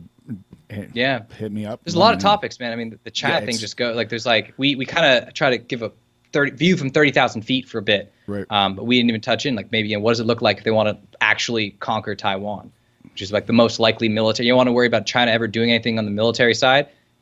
For sure, Taiwan. That's the first step. That's like the whole military is geared towards conquering Taiwan. That's what it's designed for, right. At the moment. So yeah, that's real. And then I think just the last thing you said, like China is that, when we want to, so the reason I emphasize the private enterprise thing is because, not because I'm enamored with it in any way. I think actually what we know is capitalism is going to evolve seriously in the next couple of decades for a lot of reasons. And just another thing, anyone who's trying to think about politics and what's going on right now, what we should all be doing is taking the best ideas from the left, the best ideas from the right, or at least what seems good to us, and just moving with them. No one who's really looking at the world is saying, hey, I need to like get the fully conservative perspective and like march with that through the world, or the fully liberal one. That's not what we need. It's not what's going to work either. So I think that's a big thing. And just again, the reason I focused on the private enterprise is just because China is showing us where things are leading on the state side of things. You're not going to, there's great potential for all sorts of innovative, smart government stuff, but the most likely thing when we look at the current sort of people that go into government, and they're probably going to continue to do so, not because they're bad people or anything, it's like you see rigid control being the norm, and that's getting increasingly dystopian as the new technologies are kind of filtering into the world. So I'm very wary of that, and I mean, hopefully this was fun for you guys and informative. I definitely enjoyed it. Yeah, absolutely. I really appreciate it, and like I said, we'll keep in touch and definitely talk to you again soon. So thanks, Jason. Great. Thank you. Real quick before you leave, I typically give a T-shirt to our guests, and I'd love to send you one if you want. So if you want to check out the website, and then if you just want to shoot me an email of what shirt you'd want and color and size and address, and I'll get one out to you. Okay. So, should I give a little plug for the stuff where people can find me? I should probably add that. Oh yeah. Yeah. Well, I'll make sure to put it all in the thing. But you're on Twitter, right? And and there's one cool thing I think I've realized I'm going to do at the end of the year, which I've been meaning to tell people this at the end of the podcast, is I'm thinking of doing you guys are getting to hear about it first. It'll probably just be free, but I'm going to try and create a course a digital thing that would give people the tools to see the world more as it is. You know what I mean? I'm just talking about how there's no journalism, there's no this, and there's no that. And I hope you guys enjoyed talking to me, but it's a bit much to talk to anyone who's like trying to be Mr. Expert on anything. I don't like, you know what I mean? It's a bit tough. I think the better thing is to try and give people the frameworks to not to know everything, but to get the basics, because the basics of this stuff is it's not crazy hard. So I'm trying to create a course that I'm gonna create one that will try and explain the basics of the land, the geography, the money, and how things happen, how countries develop the way they do. You know, where money is, where money isn't, where cultures form, how they split, where languages appear, why they split. This kind of stuff is cool and kind of crucial to learn when you're not going to be able to rely on people. So if you guys are interested, or if any of your listeners are interested, I guess shoot me an email or something, because probably later October, November, again, depending on the book, the revising part of a book is no fun. But yeah, I'm gonna have something, and I'm just gonna start doing that, because I think that I love to inform people, but I'd love the sense of have people go away knowing that they have a handle on more of what this is. Whether you want to know where you should be moving in the U.S., maybe which regions of the U.S. should you be looking at for the long term. It's kind of there's similar principles about which countries. It's just a different scale. So yeah, if you guys or anyone else interested, that's something I'm getting up to later in the year. It's the only kind of like random thing I'd want to plug. Yeah, absolutely. Keep me posted, and then I'll make sure I can throw all your because I know you got a website. Yeah. And I'll throw that all in the show description, so it'll be all linked there, and people will be able to find you and keep us posted. Looking forward to it. And it was cool. I think we went for like 2 hours. I'm getting into a little bit of trouble because I'm supposed to be like helping lay out some concrete and stuff, right? And put where the pavers are, and I pushed everything back a bit. So I probably should go. Yeah, well, let's keep in touch, and we'll schedule something maybe sooner rather than later. I'm gonna get a shirt for sure. I like your shirt. Is it gonna be that one? There's a couple designs on there, but that's one of them. So let me know. Just shoot me an email. Definitely. Cool. All right, guys. Well, this was great, and we'll keep in touch for sure. Yeah, sounds good. Thanks, Jason. All right, later. Thank you for hanging out with us on this episode. Appreciated as always, and if you have any questions, comments, ideas, or guest suggestions, leave them in the comments after you subscribe to the channel, or visit chroniccuriosity.com to get in contact with us. And the store, which you can pick yourself up some fantastically curious merchandise. Until next time, that's it.